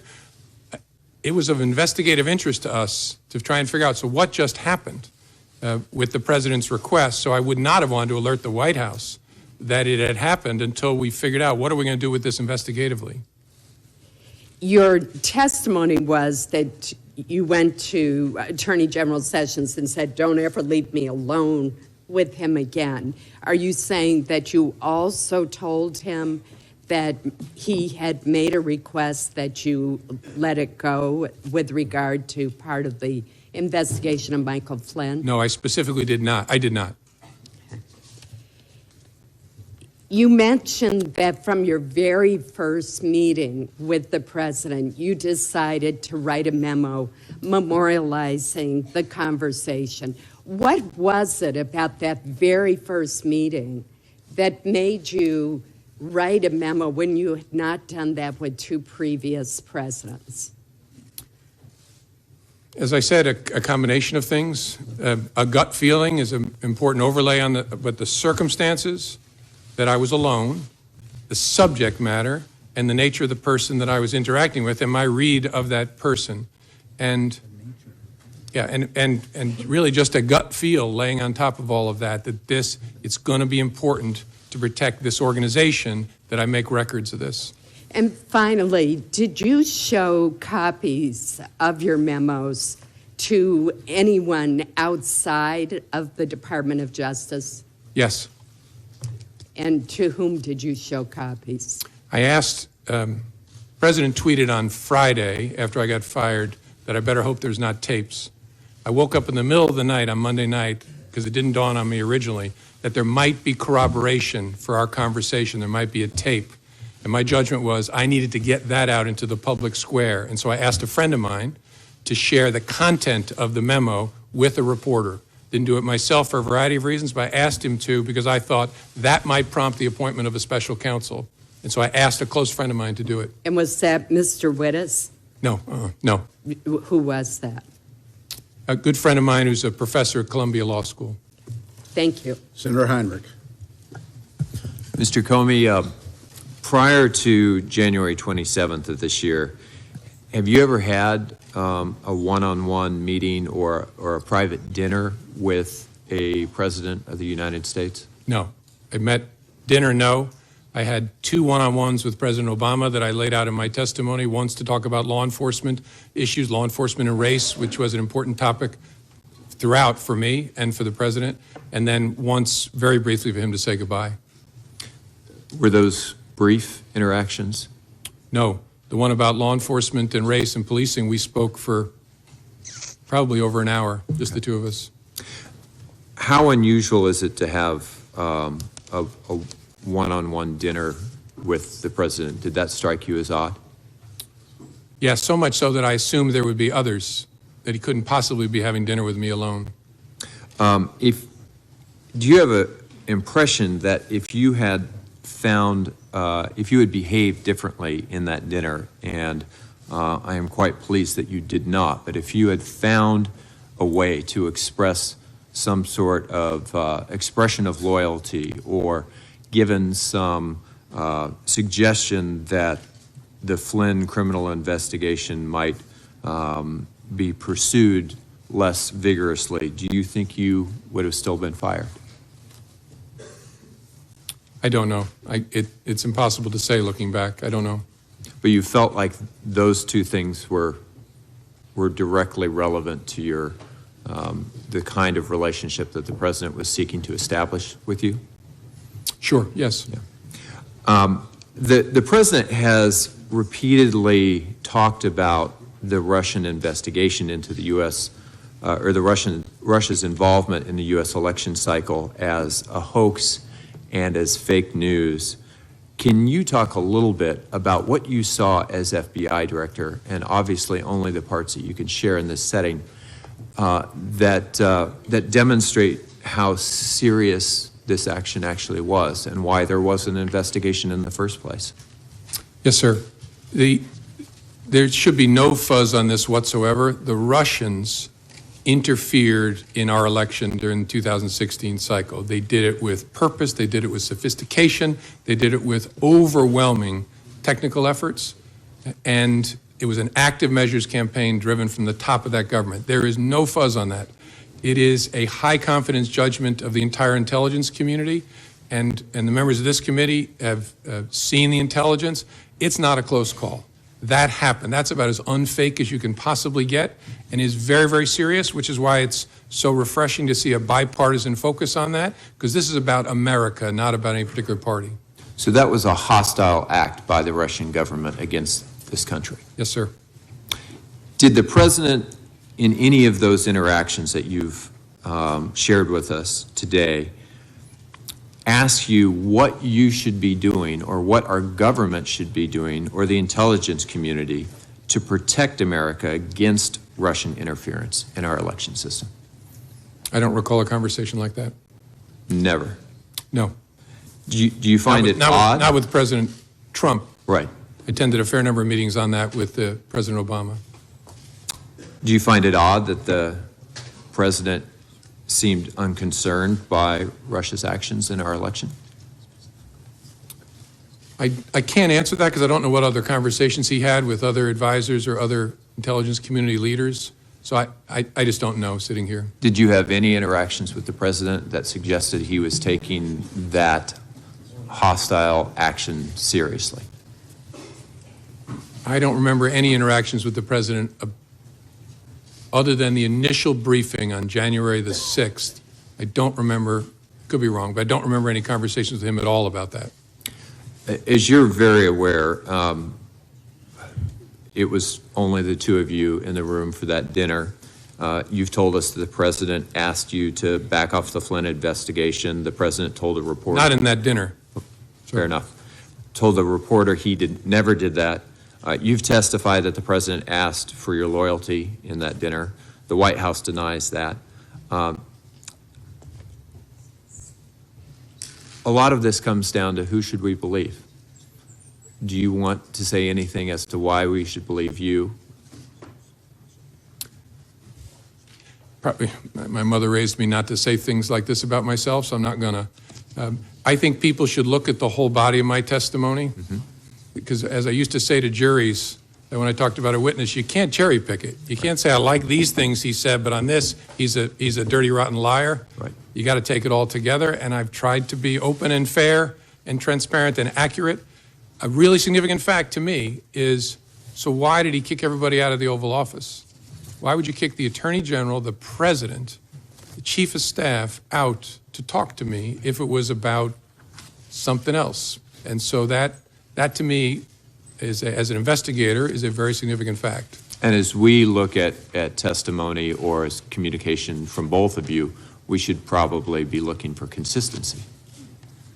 Well, in looking at any witness, you look at consistency, track record, demeanor, record over time, that sort of thing. Thank you.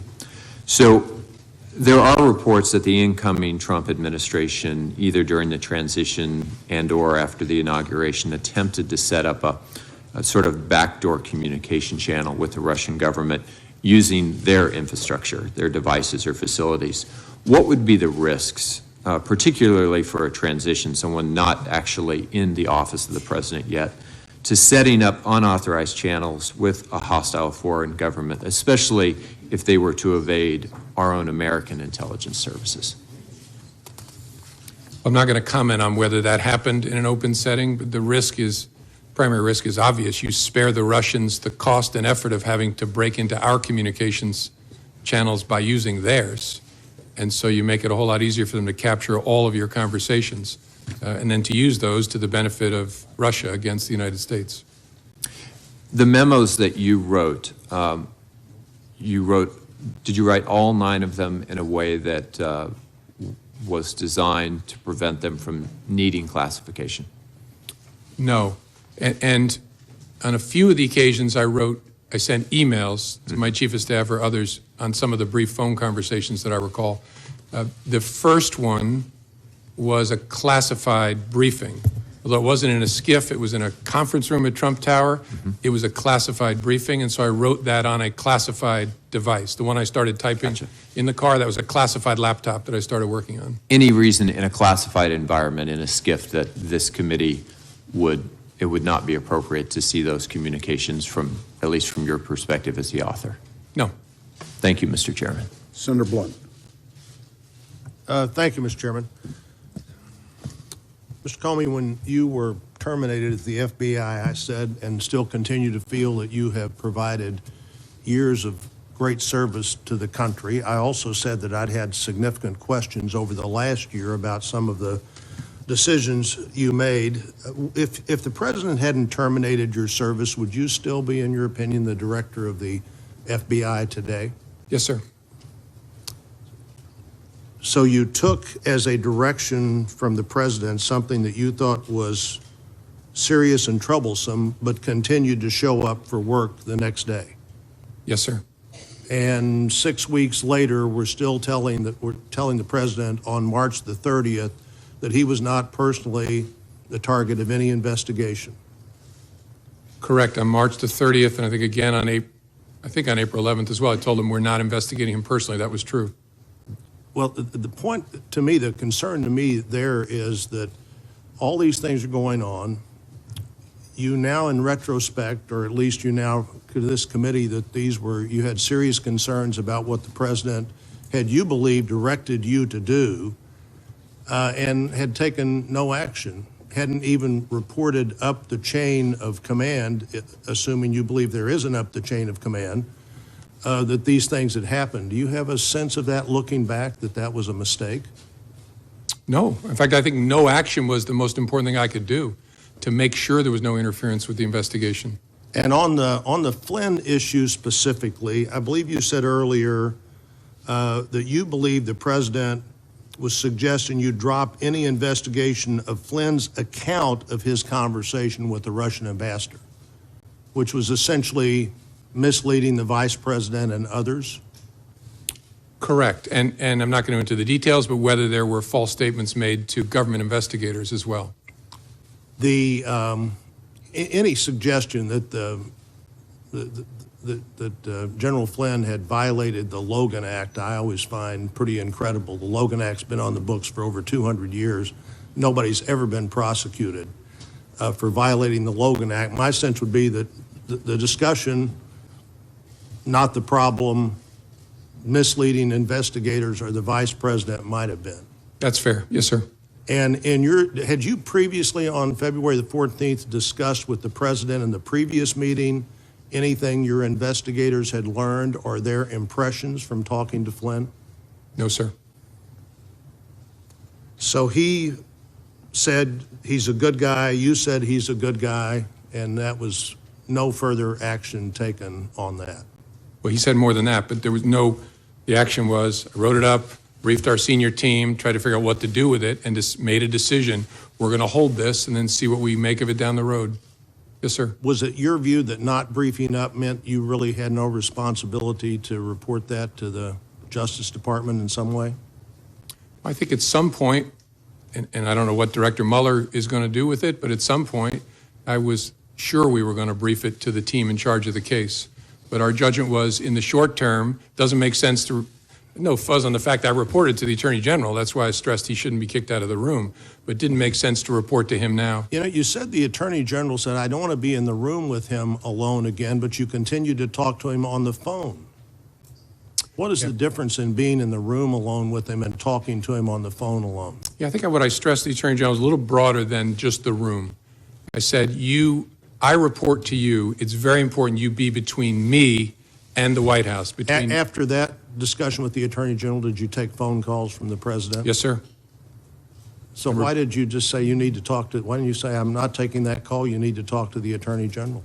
Well, I did on the April 11th call, and I reported the calls, the March 30th call and the April 11th call, to my superior, who was the acting Deputy Attorney General. I don't want to run out of time here. Let me make one other point. In reading your testimony, January the 3rd, January the 27th, and March the 30th, it appears to me that on all three of those occasions, you, unsolicited by the president, made the point to him that he was not a target of an investigation.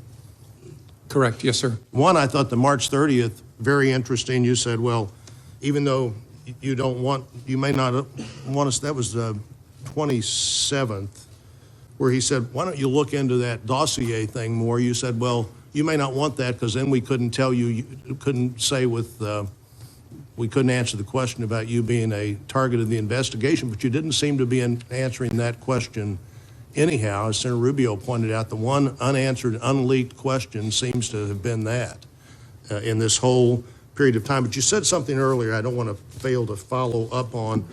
you said after you were dismissed, you gave information to a friend so that friend could get that information into the public media. Correct. What kind of information was that? What kind of information did you give to a friend? That the Flynn conversation, that the president had asked me to let the Flynn, I mean, I'm forgetting my exact own words, but the conversation in the Oval Office. So you didn't consider your memo or your sense of that conversation to be a government document. You considered it to be somehow your own personal document that you could share with the media as you wanted to? Correct. Through a friend? I understood this to be my recollection recorded of my conversation with the president. As a private citizen, I felt free to share that. I thought it very important to get it out. So were all of your memos that you recorded on classified or other documents, memos that might be yours as a private citizen? I'm sorry, I'm not following the question. Well, I think you said you'd use classified. Oh, yeah, not the classified documents. Unclassified, I don't have any of them anymore, but I gave them to the special counsel. But yeah, my view was that the content of those unclassified, the memorialization of those conversations was my recollection recorded. So why didn't you give those to somebody yourself rather than give them through a third party? Because I was worried the media was camping at the end of my driveway at that point, and I was actually going out of town with my wife to hide, and I worried it would be like feeding seagulls at the beach if it was I who gave it to the media. So I asked my friend, make sure this gets out. It does seem to me that what you do there is create a source close to the former director of the FBI, as opposed to just taking responsibility yourself for saying, here are these records. And like everybody else, I have other things I'd like to get into, but I'm out of time. Okay. Senator King. Thank you. First, I'd like to acknowledge Senator Blumenthal and earlier Senator Nelson. I think the one principal thing you'll learn today, Senator, is that the chairs there are less comfortable than the chairs here. But I welcome you to the hearing. Mr. Comey, a broad question. Was the Russian activity in the 2016 election a one-off proposition, or is this part of a long-term strategy? Will they be back? Oh, it's a long-term practice of theirs. It stepped up a notch in a significant way in 16. They'll be back.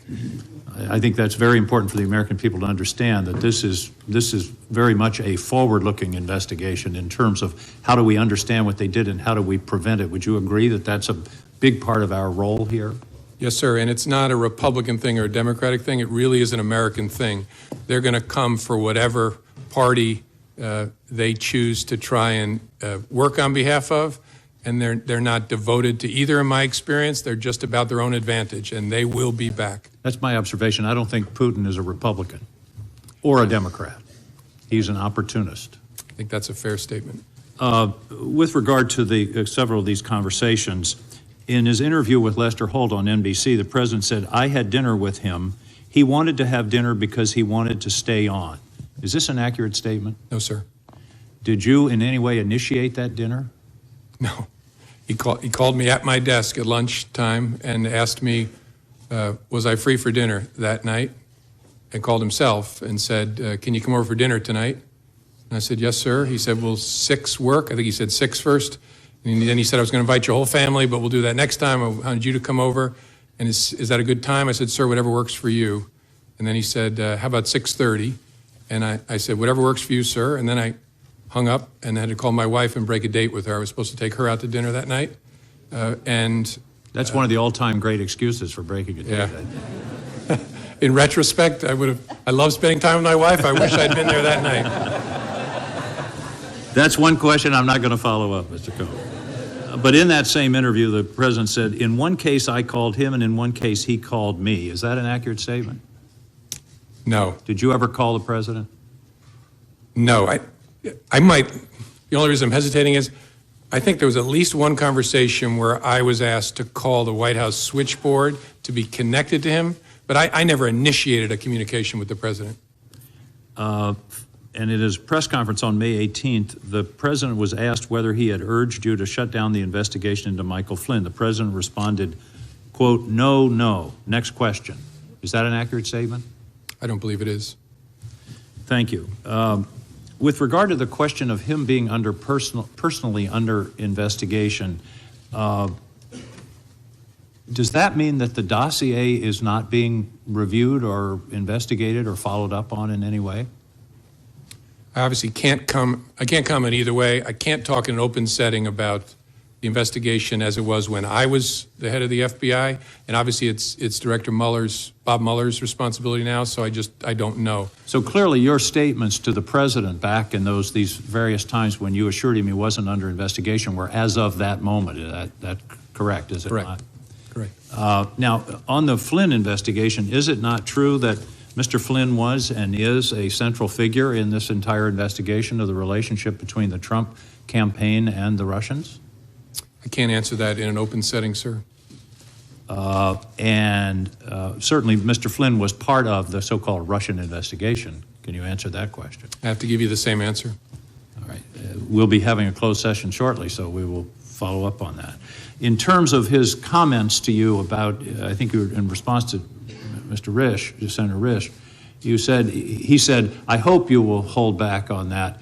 But when a president of the United States in the Oval Office says something like I hope or I suggest or would you, do you take that as a directive? Yes. Yes, it rings in my ear as kind of, will no one rid me of this meddlesome priest? I was just going to quote that in 1170, December 29, Henry II said, who will rid me of this meddlesome priest? And then the next day he was killed. Thomas à Becket. That's exactly the same situation. We're thinking along the same lines. Several other questions, and these are a little bit more detailed. What do you know about the Russian bank VEB? Nothing that I can talk about in an open setting. Well, I know that it takes care of my next three questions. I know it exists. Yes, sir. You know it exists. What is the relationship of the ambassador from Russia to the United States, to the Russian intelligence infrastructure? Well, he's a diplomat who is the chief of mission at the Russian embassy, which employs a robust cohort of intelligence officers.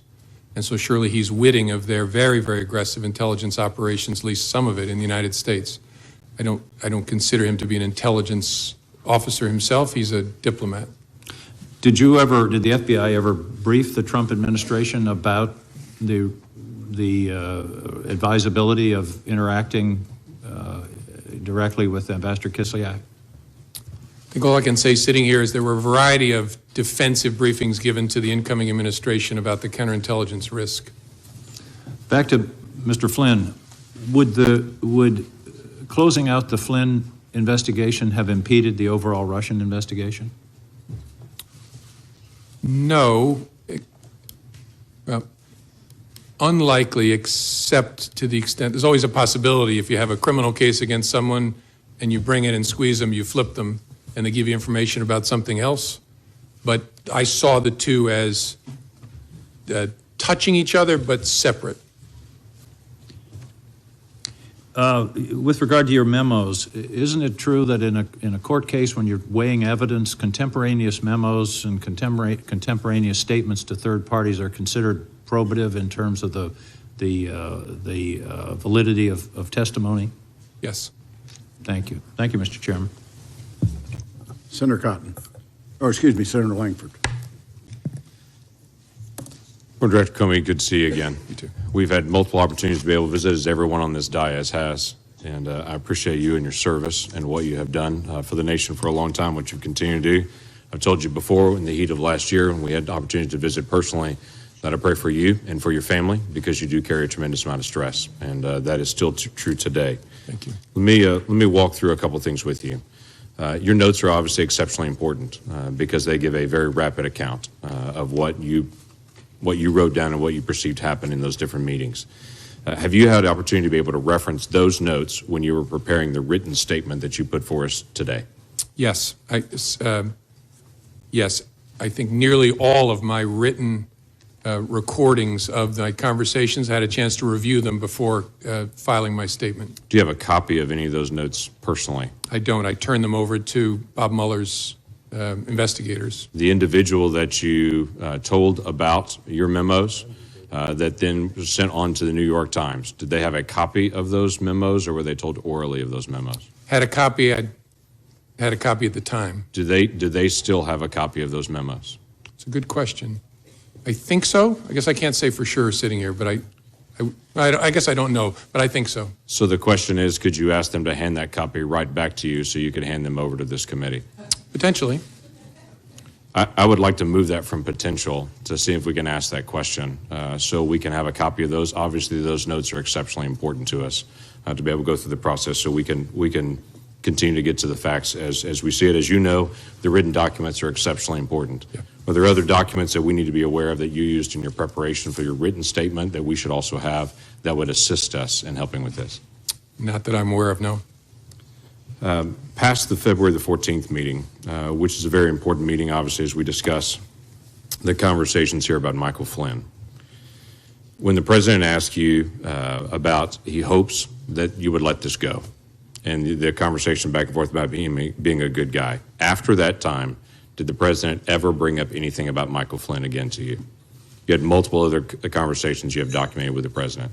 No, I don't remember him ever bringing it up again. Did any member of the White House staff ever come to you and talk to you about letting go of the Michael Flynn case or dropping it or anything referring to that? No, nope, Did the Director of National Intelligence come to you and talk to you about that? no, Did anyone from the Attorney General's office, the Department of Justice, ask you about that? no, Did the head of NSA talk to you about that? no. The key aspect here is if this seems to be something the president's trying to get you to drop it, this seems like a pretty light touch to drop it, to bring it up at that moment, the day after he had just fired Flynn, to come back in and say, I hope we can let this go, but then it never reappears again. Did it slow down your investigation or any investigation that may or may not be occurring with Michael Flynn? No, although I don't know there are any manifestations, outward manifestations of the investigation between February 14th and when I was fired. So I don't know that the president would have any way of knowing whether it was effective or not. Okay, that's fair enough. If the president wanted to stop an investigation, how would he do that? Knowing it's an ongoing criminal investigation or counterintelligence investigation, would that be a matter of trying to go to you perceive, and to say you make it stop because he doesn't have the authority to stop? Or how would the president make an ongoing investigation stop? Again, I'm not a legal scholar, so smarter people answer this better, but I think as a legal matter, the president is the head of the executive branch and could direct, in theory, we have important norms against this, but direct that anybody be investigated or anybody not be investigated. I think he has the legal authority, because all of us ultimately report in the executive branch up to the president. Okay. Would that be to you? Would that be to the Attorney General? Would that be to who that would do that? Suppose you could do it to, if you want to issue a direct order, it could do it in any way. Could do it through the Attorney General or issue it directly to me. Well, is there any question that the president is not real fond of this investigation? I can think of multiple 140-word character expressions that he's done publicly to express he's not fond of the investigations. I've heard you share before in this conversation that you're trying to keep the agents that are working on it away from any comment the president might have made. Quite frankly, the president has informed around 6 billion people that he's not real fond of this investigation. Do you think there's a difference in that? Yes. Okay. I think there's a big difference in kicking superior officers out of the Oval Office, looking the FBI director in the eye and saying, I hope you'll let this go. I think if the agents, as good as they are, heard the President of the United States did that, That's you. there's a real risk of a chilling effect on their work. That's Okay. why we kept it so tight. Okay. You had mentioned before about some news stories and news accounts. Without having to go into all the names and the specific times and to be able to dip into all that, have there been news accounts about the Russia investigation, about collusion, about this whole event, or accusations that as you read the story, you were stunned about how wrong they got the facts? Yes, there have been many, many stories purportedly based on classified information about lots of stuff, but especially about Russia, that are just dead wrong. I was interested in your comment that you made as well, that the president said to you, if there were some satellite associates of his that did something wrong, it would be good to find that out.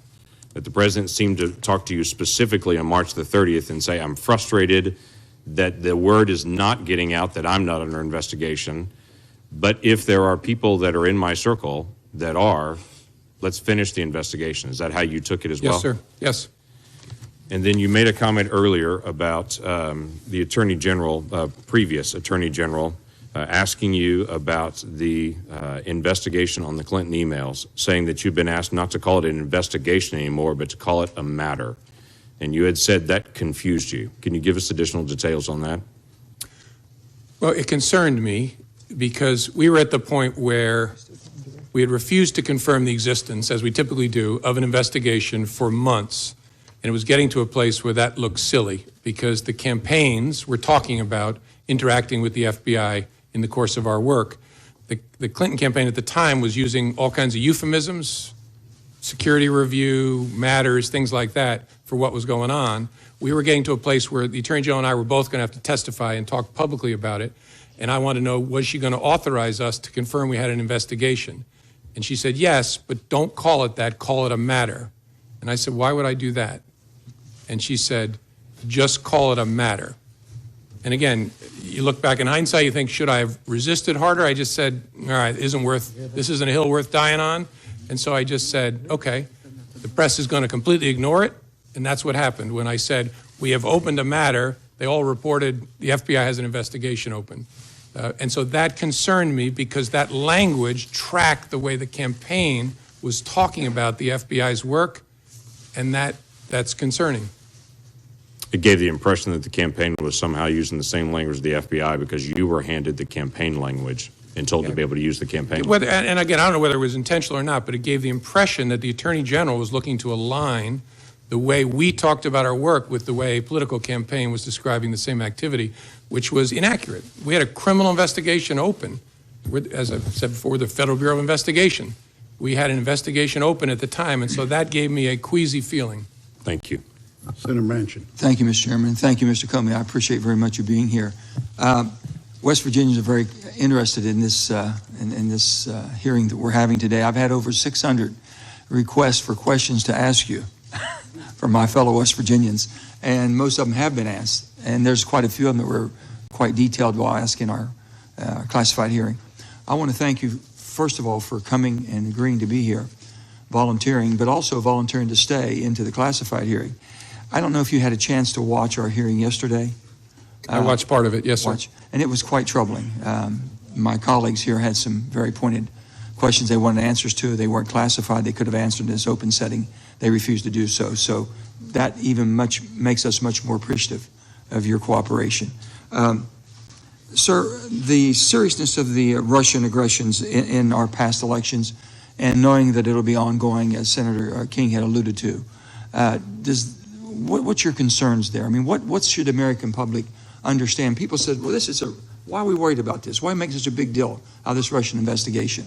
Can you tell me what your thoughts would be? Sir. And then the final thing is on this same topic. Did the president ever show any concern or interest or curiosity about what the Russians were doing? Thank you, Senator. As I said earlier, I don't remember any conversations with the president about the Russia election interference. Did he ever ask you any questions concerning this? Well, there was an initial briefing of our findings, and I think there was conversation there. I don't remember it exactly, where he asked questions about what we had found and what our sources were and what our confidence level was. But after that, I don't remember anything. The reason this is such a big deal is we have this big, messy, wonderful country where we fight with each other all the time, but nobody tells us what to think, what to fight about, what to vote for, except other Americans. And that's wonderful and often painful, but we're talking about a foreign government that, using technical intrusion and lots of other methods, tried to shape the way we think, we vote, we act. That is a big deal. And people need to recognize it. It's not about Republicans or Democrats. They're coming after America, which I hope we all love equally. They want to undermine our credibility in the face of the world. They think that this great experiment of ours is a threat to them, and so they're going to try to run it down and dirty it up as much as possible. That's what this is about, and they will be back because we remain, as difficult as we can be with each other, we remain that shining city on the hill, and they don't like it. So this is extremely important. It's extremely dangerous what we're dealing with, and it's needed, is what you're saying. Yes, sir. Do you believe there were any tapes or recordings of your conversations with the president? It never occurred to me till the president's tweet. I'm not being facetious. I hope there are, and I'll consent to the release of. So both of you are in the same findings here. You both hope there's tapes and recordings? Well, all I can do is hope. The president surely knows whether he taped me, and if he did, my feelings aren't hurt. Release all the tapes. I'm good with it. Gotcha. Sir, do you believe that Robert Mueller, our new special investigator on Russia, will be thorough and complete without political intervention? And would you be confident on his findings and recommendations? Yes, Bob Mueller is one of the finest people and public servants this country has ever produced. He will do it well. He is a dogged, tough person, and you can have high confidence that when it's done, he's turned over all the rocks. You've been asked a wide variety of questions today, and we're going to be hearing more, I'm sure, in our classified hearing. Something I often ask folks when they come here, what details of this saga should we be focusing on, and what would you recommend us do differently? Or to adjust our perspective on this? I don't know. One of the reasons that I'm pleased to be here is I think this committee has shown the American people, although we have two parties and we disagree about important things, we can work together when it involves the core interests of the country. So I would hope you'll just keep doing what you're doing. It's good in and of itself, but it's also a model, especially for kids, that we are a functioning adult democracy. And you also mentioned you had, I think, six meetings, 3 times in person, 6 on the phone, 9 times in conversation with the president. Did he ever, at that time, allude that you were not performing adequately? Ever indicate that at all? Oh, no. In fact, the contrary, quite often. Yeah, he called me one day. I was about to get on a helicopter. The head of the DEA was waiting in the helicopter for me, and he just called to check in and tell me I was doing an awesome job and wanted to see how I was doing. And I said, I'm doing fine, sir. And then I finished the call and got on the helicopter. Mr. Comey, do you believe you would have been fired if Hillary Clinton had become president? That's a great question. I don't know. Yeah, I don't know. You have any thoughts about it? No, I might have been. I don't know.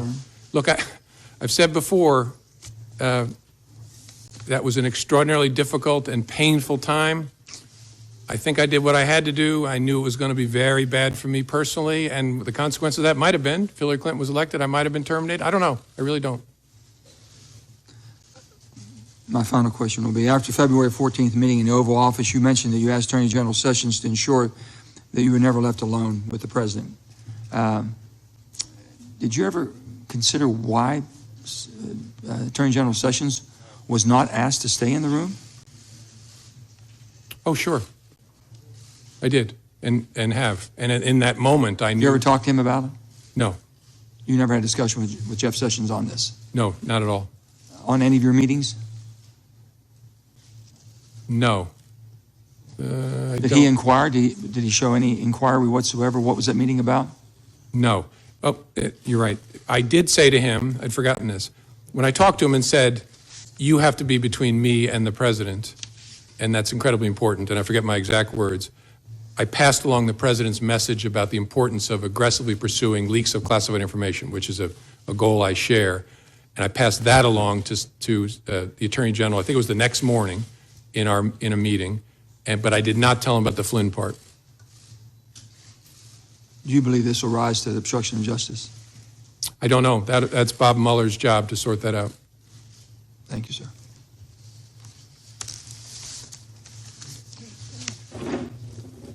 Mr. Chairman. Senator Cotton. Mr. Comey, you encouraged the president to release the tapes. Will you encourage the Department of Justice or your friend at Columbia or Mr. Mueller to release your memos? Sure. You said that you did not record your conversations with President Obama or President Bush in memos. Did you do so with Attorney General Sessions or any other senior member of the Trump Department of Justice? No. Did you? I'm sorry. Did you record conversations and memos with Attorney General Lynch or any other senior member of the Obama Department of Justice? No, not that I recall. In your statement for the record, you cite 9 private conversations with the president, 3 meetings, and 2 phone calls. There are 4 phone calls that are not discussed in your statement for the record. What happened in those phone calls? The president called me, I believe, shortly before he was inaugurated as a follow-up to our private conversation on January the 6th. He just wanted to reiterate his rejection of the allegation and talk about he'd thought about it more and why he thought it wasn't true, the verified and unverified and salacious parts. And during that call, he asked me, again, hope you're going to stay, you're doing a great job. And I told him that I intended to. There was another phone call that I mentioned, I think was, could have the date wrong, March the 1st, where he called just to check in with me as I was about to get on the helicopter. There was a secure call we had about an operational matter that was not related to any of this, about something the FBI was working on. He wanted to make sure that I understood how important he thought it was. A totally appropriate call. And then the fourth call, probably forgetting, I may have meant the call when he called to invite me to dinner. I'll think about it as I'm answering other questions, but I think I got that right. Let's turn our attention to the underlying activity at issue here, Russia's hacking into those emails and releasing them, and the allegations of collusion. Do you believe Donald Trump colluded with Russia? It's a question I don't think I should answer in an open setting. As I said, that we didn't. When I left, we did not have an investigation focused on President Trump. But that's a question that'll be answered by the investigation, I think. Let me turn to a couple statements by one of my colleagues, Senator Feinstein. She was the ranking member on this committee until January, which means she had access to information that only she and Chairman Burr did. She's now the senior Democrat on the Judiciary Committee, meaning she has access to the FBI that most of us don't.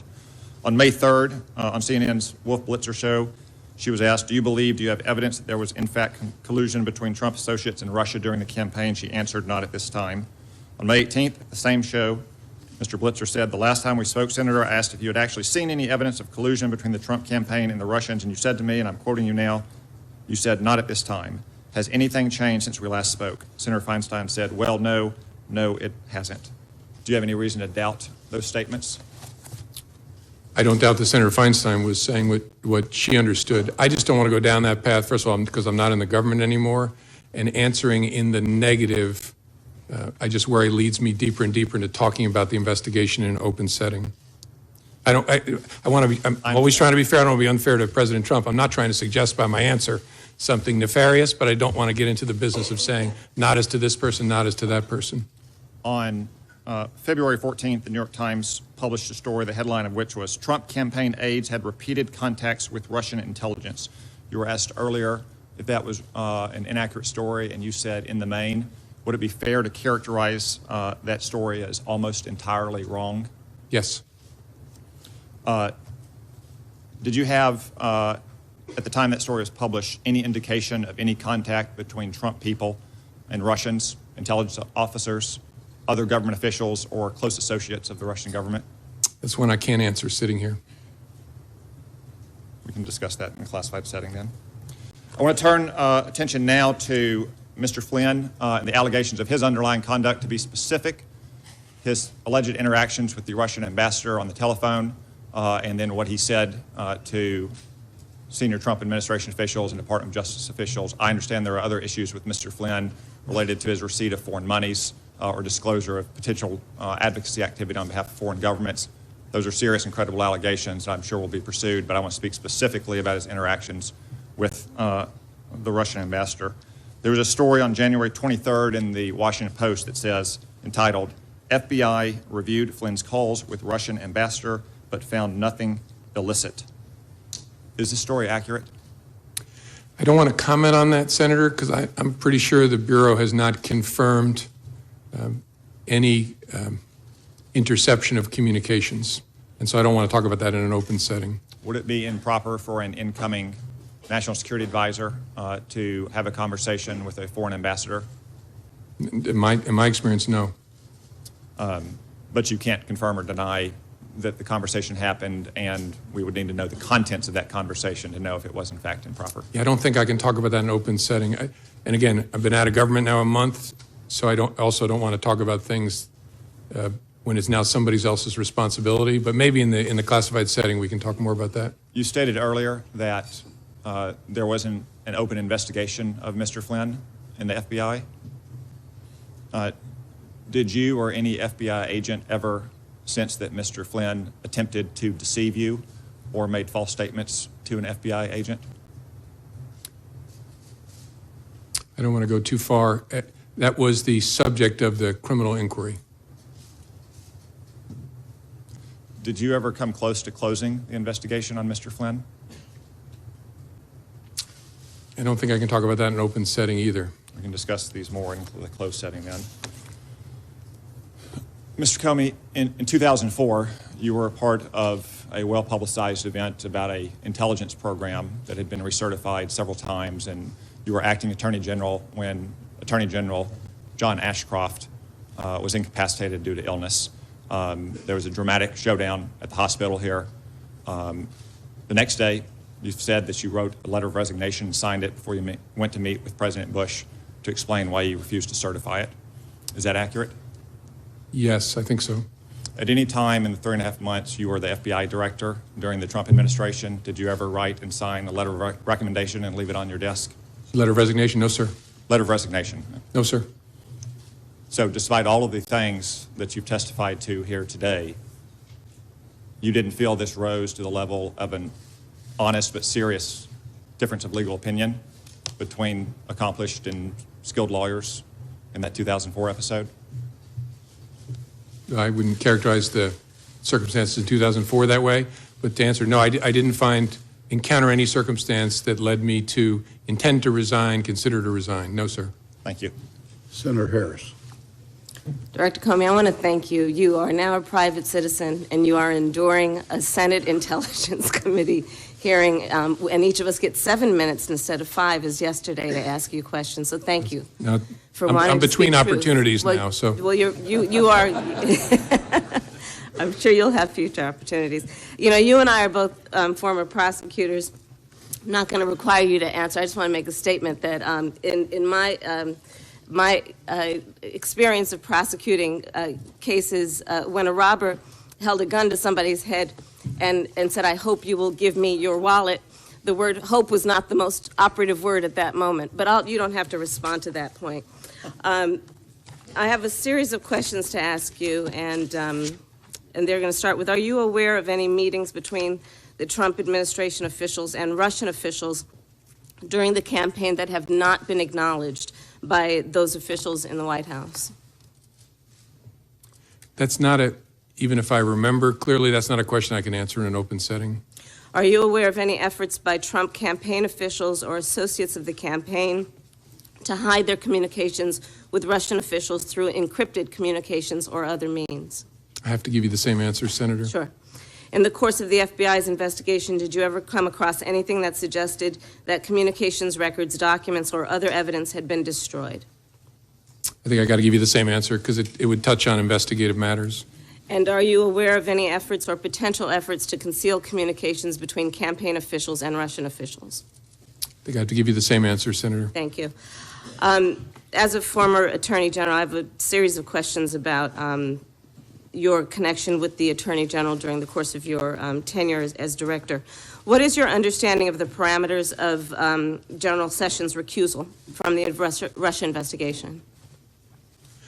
I think it's described in a written release or statement from DOJ, which I don't remember sitting here, but the gist was he would be recused from all matters relating to Russia and the campaign or activities of Russia and the 2016 election, I think, something like that. Is your knowledge of the extent of his recusal based on the public statements he's made? Correct. Okay. So was there any kind of memorandum issued from the Attorney General or the Department of Justice to the FBI outlining the parameters of his recusal? Not that I'm aware of. And do you know if he reviewed any FBI or DOJ documents pertaining to the investigation before he was recused? I don't know. And after he was recused? I'm assuming it's the same answer. Same answer. And aside from any notice or memorandum that was not sent or what mechanism or processes were in place to ensure that the Attorney General would not have any connection with the investigation, to your knowledge? I don't know for sure. I know that he had consulted with career ethics officials that know how to run a recusal at DOJ, but I don't know what mechanism they set up. And the Attorney General recused himself from the investigation, but do you believe it was appropriate for him to be involved in the firing of the chief investigator of that case, of that Russia interference? That's something I can't answer sitting here. It's a reasonable question, but that would depend on a lot of things I don't know, like what did he know, what was he told, did he realize that the president was doing it because of the Russia investigation, things like that. I just don't know the answer. You've mentioned in your written testimony in here that the president essentially asked you for a loyalty pledge. Are you aware of him making the same request of any other members of the cabinet? I am not. Do you know one way or another what he... I don't know one way or another. I've never heard anything about it. And you mentioned that you had the conversation where he hoped that you would let the Flynn matter go on February 14th or thereabouts. It's my understanding that Mr. Sessions was recused from any involvement in the investigation about a full 2 weeks later. To your knowledge, was the Attorney General, did he have access to information about the investigation in those interim 2 weeks? In theory, sure, because he's the Attorney General, I don't know whether he had any contact with any materials related to that. To your knowledge, was there any directive that he should not have any contact with any information about the Russia investigation between the February 14th date and the day he was ultimately recused or recused himself on March 2nd? Not to my knowledge. I don't know one way or another. And did you speak to the Attorney General about the Russia investigation before his recusal? I don't think so, no. Do you know if anyone in the department, in the FBI, forwarded any documents or information or memos of any sort to the attention of the Attorney General before his recusal? I don't know of any or remember any sitting here.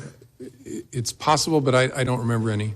Do you know if the Attorney General was involved, in fact involved, in any aspect of the Russia investigation after his recusal on the 2nd of March? I don't. I would assume not, but I don't. Well, let me say it this way. I don't know of any information that would lead me to believe he did something to touch the Russia investigation after the recusal. In your written testimony, you indicate that after you were left alone with the president, you mentioned that it was inappropriate and should never happen again to the Attorney General. And apparently he did not reply, and you write that he did not reply. What did he do, if anything?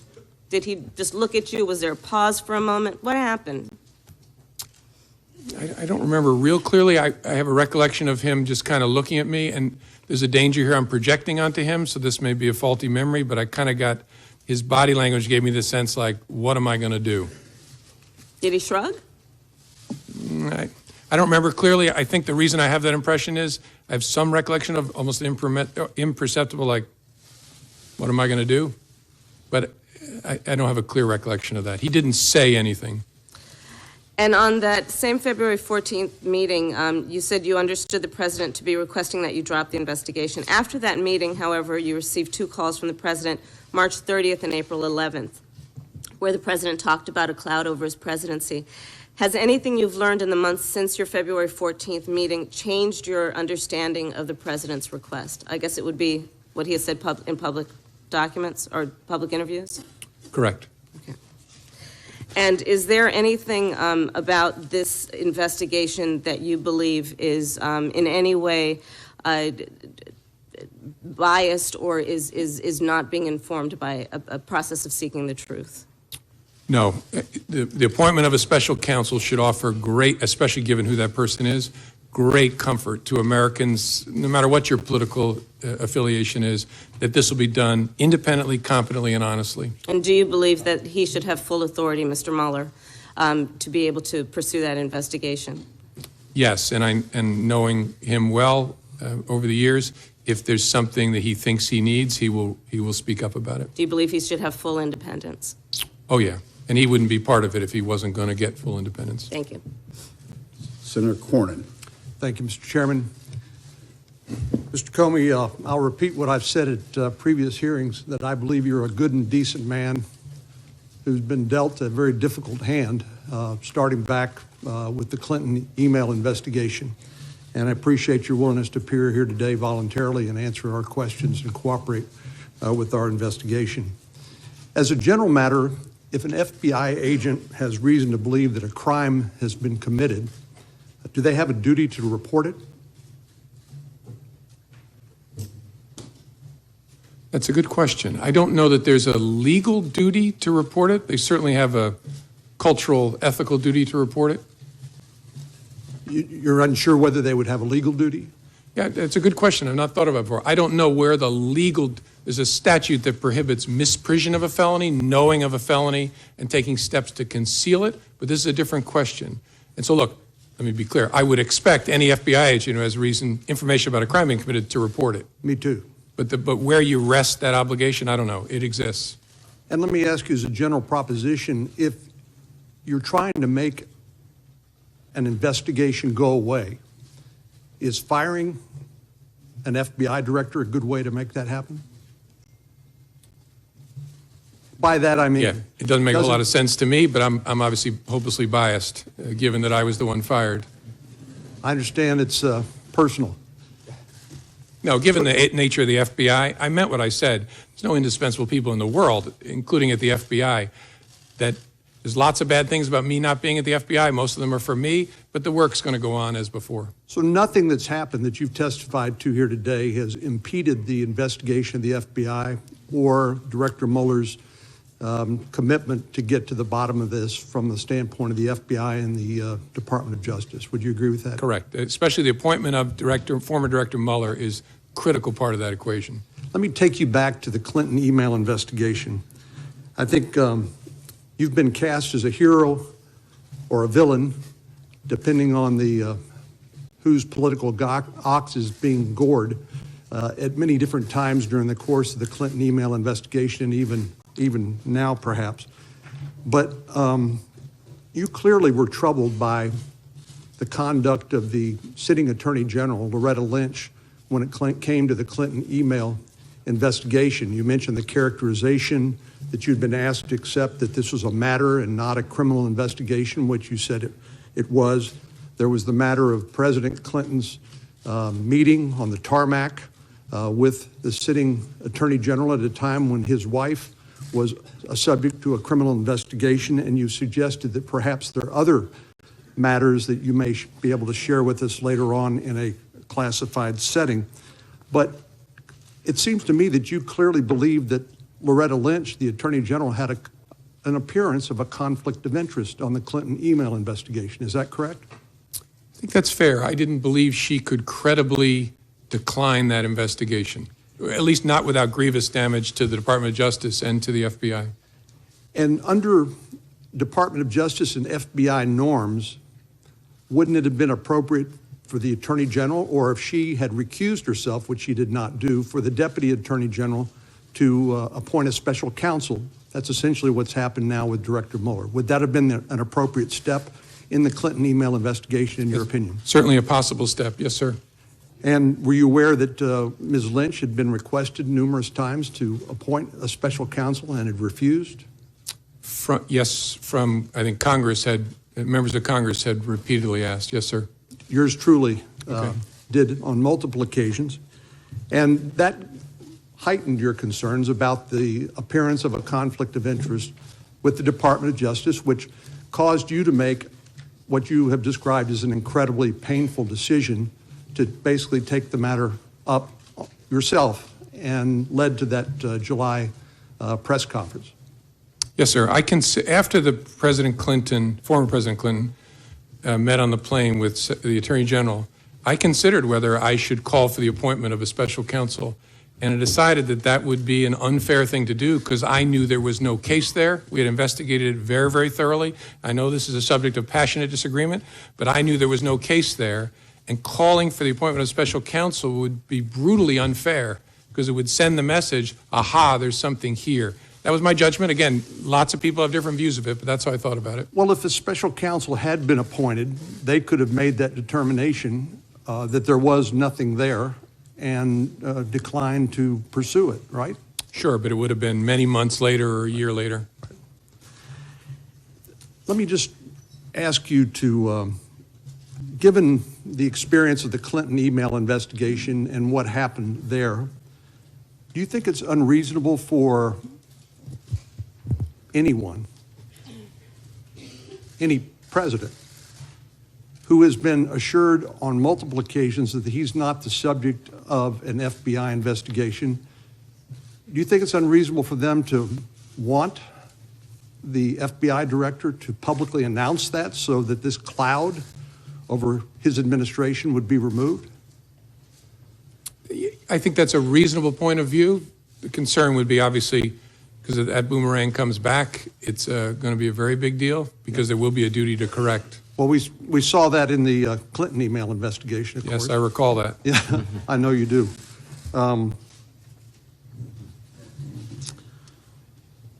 So let me ask you finally in the minute that we have left, there was this conversation back and forth about loyalty, and I think we all appreciate the fact that an FBI director is a unique public official in the sense that he's a political appointee in one sense, but he has a duty of independence to pursue the law pursuant to the constitutional laws of the United States.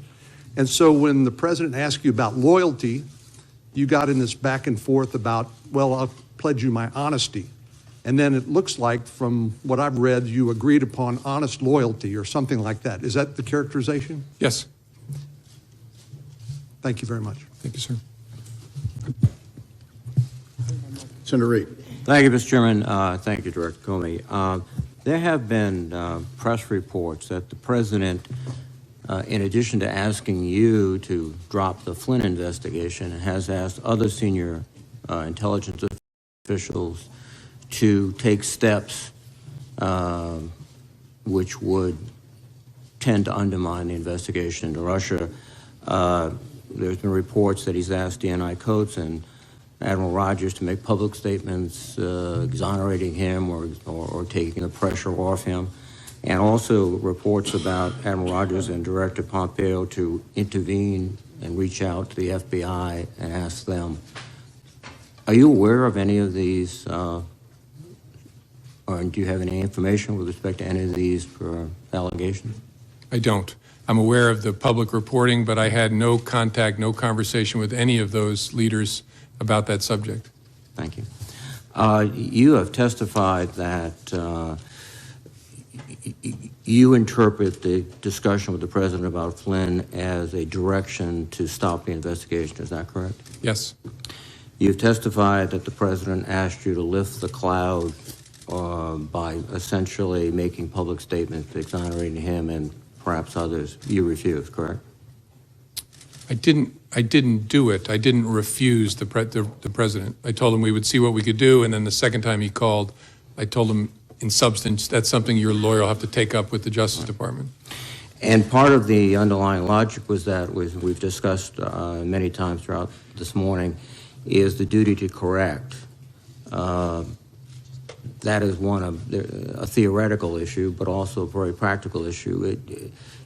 Was there your feeling that the direction of the investigation could, in fact, include the president?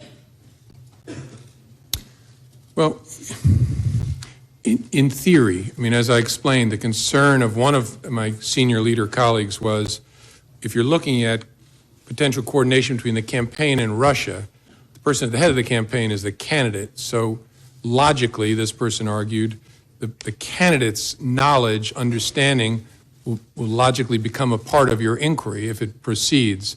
And so I understood that argument. My view was that what I said to the president was accurate and fair to him. I resisted the idea of publicly saying it, although if the Justice Department had wanted to, that I would have done it, because of the duty to correct and the slippery slope problem. And again, also, you've testified that the president asked you repeatedly to be loyal to him, and you responded you would be honestly loyal, which is, I think, your way of saying, I'll be honest and I'll be the head of the FBI and independent. Is that fair? Correct. I tried honest first, and also, I mean, you see it in my testimony, I also tried to explain to him why it's in his interest, and every president's interest, for the FBI to be apart in a way, because its credibility is important to a president and to the country. And so I tried to hold the line. It got very awkward, and I then said, you'll always have honesty from me. He said honest loyalty, and then I acceded to that as a way to end this awkwardness. At the culmination of all these events, you're summarily fired without any explanation or anything else. Well, there was an explanation. I just don't buy it. Well, yes. So you're fired. So do you believe that you were fired because you refused to take the president's direction? Is that the ultimate reason? I don't know for sure. I know I was fired. Again, I take the president's words. I know I was fired because of something about the way I was conducting the Russia investigation was in some way putting pressure on him, in some way irritating him, and he decided to fire me because of that. Now, I can't go farther than that. The Russian investigation, as you have pointed out, and as all my colleagues have reflected, is one of the most serious hostile acts against this country in our history, undermining the very core of our democracy and our elections. It is not a discrete event. It will likely occur. It's probably being prepared now for 18 and 20 and beyond. And yet, the President of the United States fires you because, in your own words, some relation to this investigation. And then he shows up in the Oval Office with the Russian foreign minister, first after classifying you as crazy and a real nut job, which I think you've effectively disproved this morning. He said, I face great pressure because of Russia. That's taken off. Your conclusion would be that the president, I would think, is downplaying the seriousness of this threat. In fact, took specific steps to stop a thorough investigation of the Russian influence, and also, from what you've said or what was been said this morning, doesn't seem to particularly interested in these hostile threats by the Russians. Is that fair? I don't know that I can agree to that level of detail. There's no doubt that it's a fair judgment. It's my judgment that I was fired because of the Russia investigation. I was fired in some way to change, or the endeavor was to change the way the Russia investigation was being conducted. That is a very big deal, and not just because it involves me. The nature of the FBI and the nature of its work requires that it not be the subject of political consideration. And then on top of that, you have the Russia investigation itself is vital because of the threat. And I know I should have said this earlier, but it's obvious. If any Americans were part of helping the Russians do that to us, that is a very big deal. And I'm confident that if that is the case, Director Mueller will find that evidence. Finally, the president tweeted that James Comey better hope that there are no tapes of our conversation before he starts leaking to the press. Was that a rather unsubtle attempt to intimidate you from testifying and intimidate anyone else who seriously crosses his path of not doing it? I'm not going to sit here and try to interpret the president's tweets. To me, its major impact was, as I said, occurred to me in the middle of the night. Holy cow, there might be tapes. And if there are tapes, it's not just my word against his on the direction to get rid of the Flynn investigation. Thank you very much. Senator McCain. In the case of Hillary Clinton, you made the statement that there wasn't sufficient evidence to bring a suit against her, although it had been very careless in their behavior. But you did reach a conclusion in that case that it was not necessary to further pursue her. Yet at the same time, in the case of Mr. Comey, you said that there was not enough information to make a conclusion. Tell me the difference between your conclusion as far as former Secretary Clinton is concerned and Mr. Trump. The Clinton investigation was a completed investigation that the FBI had been deeply involved in, and so I had an opportunity to understand all the facts and apply those facts against the law as I understood them. This investigation was underway, still going when I was fired, so it's nowhere near in the same place. At least it wasn't when I was. But it's still ongoing. Correct. So far as I know, it was when I left. That investigation was going on. This investigation is going on. You reached separate conclusions. No, that one was done. That investigation of any involvement of Secretary Clinton. So I'm glad you concluded that part of the investigation, but I think that the American people have a whole lot of questions out there, particularly since you just emphasized the role that Russia played. And obviously, she was a candidate for president at the time, so she was clearly involved in this whole situation where fake news, as you just described it, big deal, took place. You're going to have to help me out here. In other words, we're complete the investigation of anything that former Secretary Clinton had to do with the campaign is over and we don't have to worry about it anymore?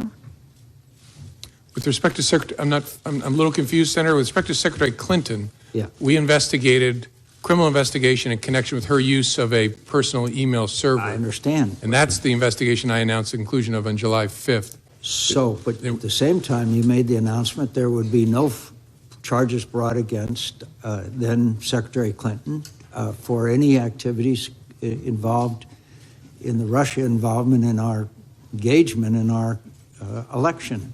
I don't quite understand how you could be done with that, but not done with the whole investigation of their attempt to affect the outcome of our election.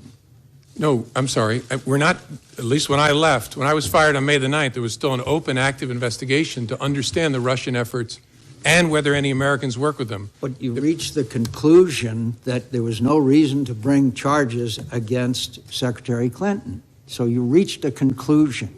In the case of Mr. Comey, the President Comey, excuse me, in the case of President Trump, you have an ongoing investigation. So you got one candidate who you're done with and another candidate that you have a long way to go. Is that correct? I don't know how far the FBI has to go, but yes, that the Clinton email investigation was completed, the investigation of Russia's efforts in connection with the election, and whether there was any coordination, and if so, with whom, between Russia and the campaign, was ongoing when I left. You just made it clear in what you said. This is a, quote, big deal, unquote. I think it's hard to reconcile. In one case, you reach a complete conclusion, and the other side, you have not.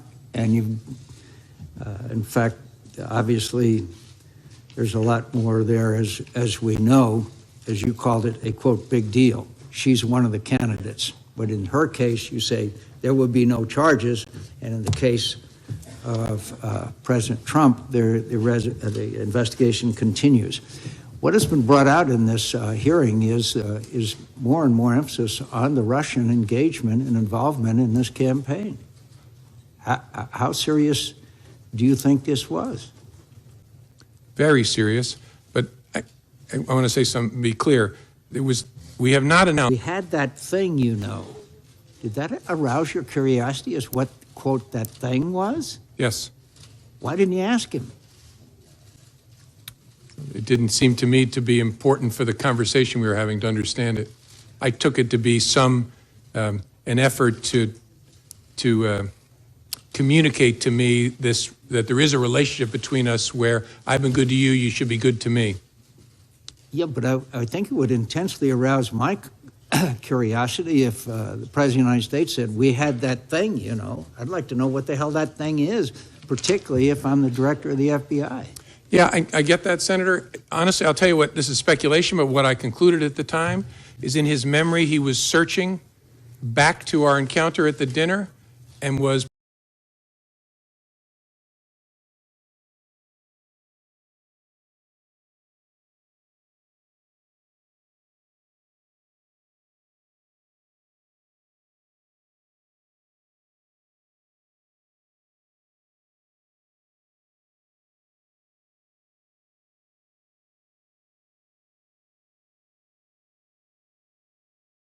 that, like, you know, he couldn't be, was it like he couldn't be trusted to not lie about it after or something like that? Or, you know, I don't know. So, but there were things like that when he said stuff, and it was just like, it was like stuff that had come out before, like stuff that had already come out when the original memos were leaked. But the press will take that like it's new information, I feel like. And it was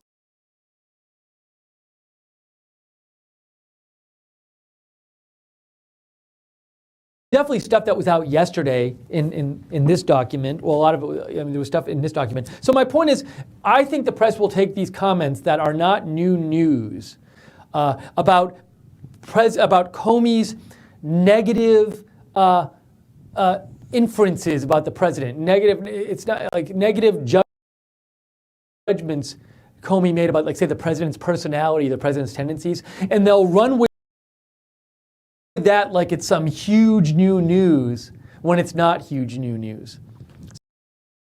So that's what I think. That's my personal guess is what the media will do. I don't know for sure. But that's what I'm thinking. But anyways, I want to hear what you think about all of this.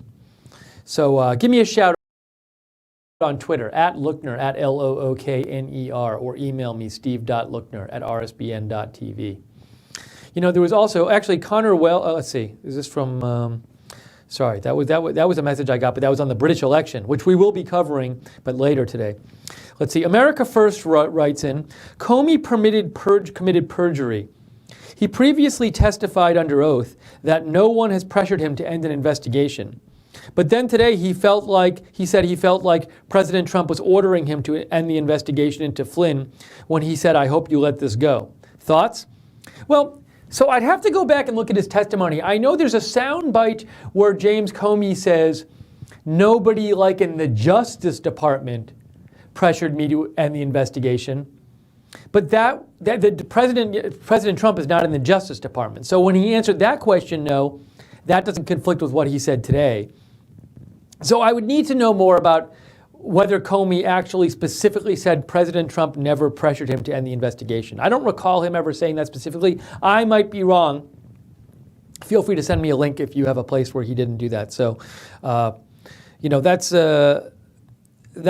my thought on that. But also, you know, in terms of, I think it's important, I've seen very bad reporting where, like, for example, the New York Times article today I read on the Comey stuff said Comey's testimony says that that President Trump requested that Comey stop investigating Flynn.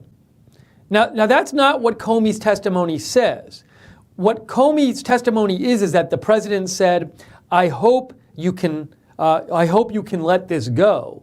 Which technically, if you just look at the words, is not a request. It's like an expression of a desire. And Comey took that as a request. Now, maybe it really was meant to be a request. I don't know. But it's important here to look at what was actually said and to get clear on what was said versus what is interpretation. So, President Trump requesting that Comey not investigate, let the Flynn investigation drop, that is not something we know for sure. That's an inference that Comey made based on Trump's actual words, which did not actually express a request. The actual words were, I hope you can let this go. So it was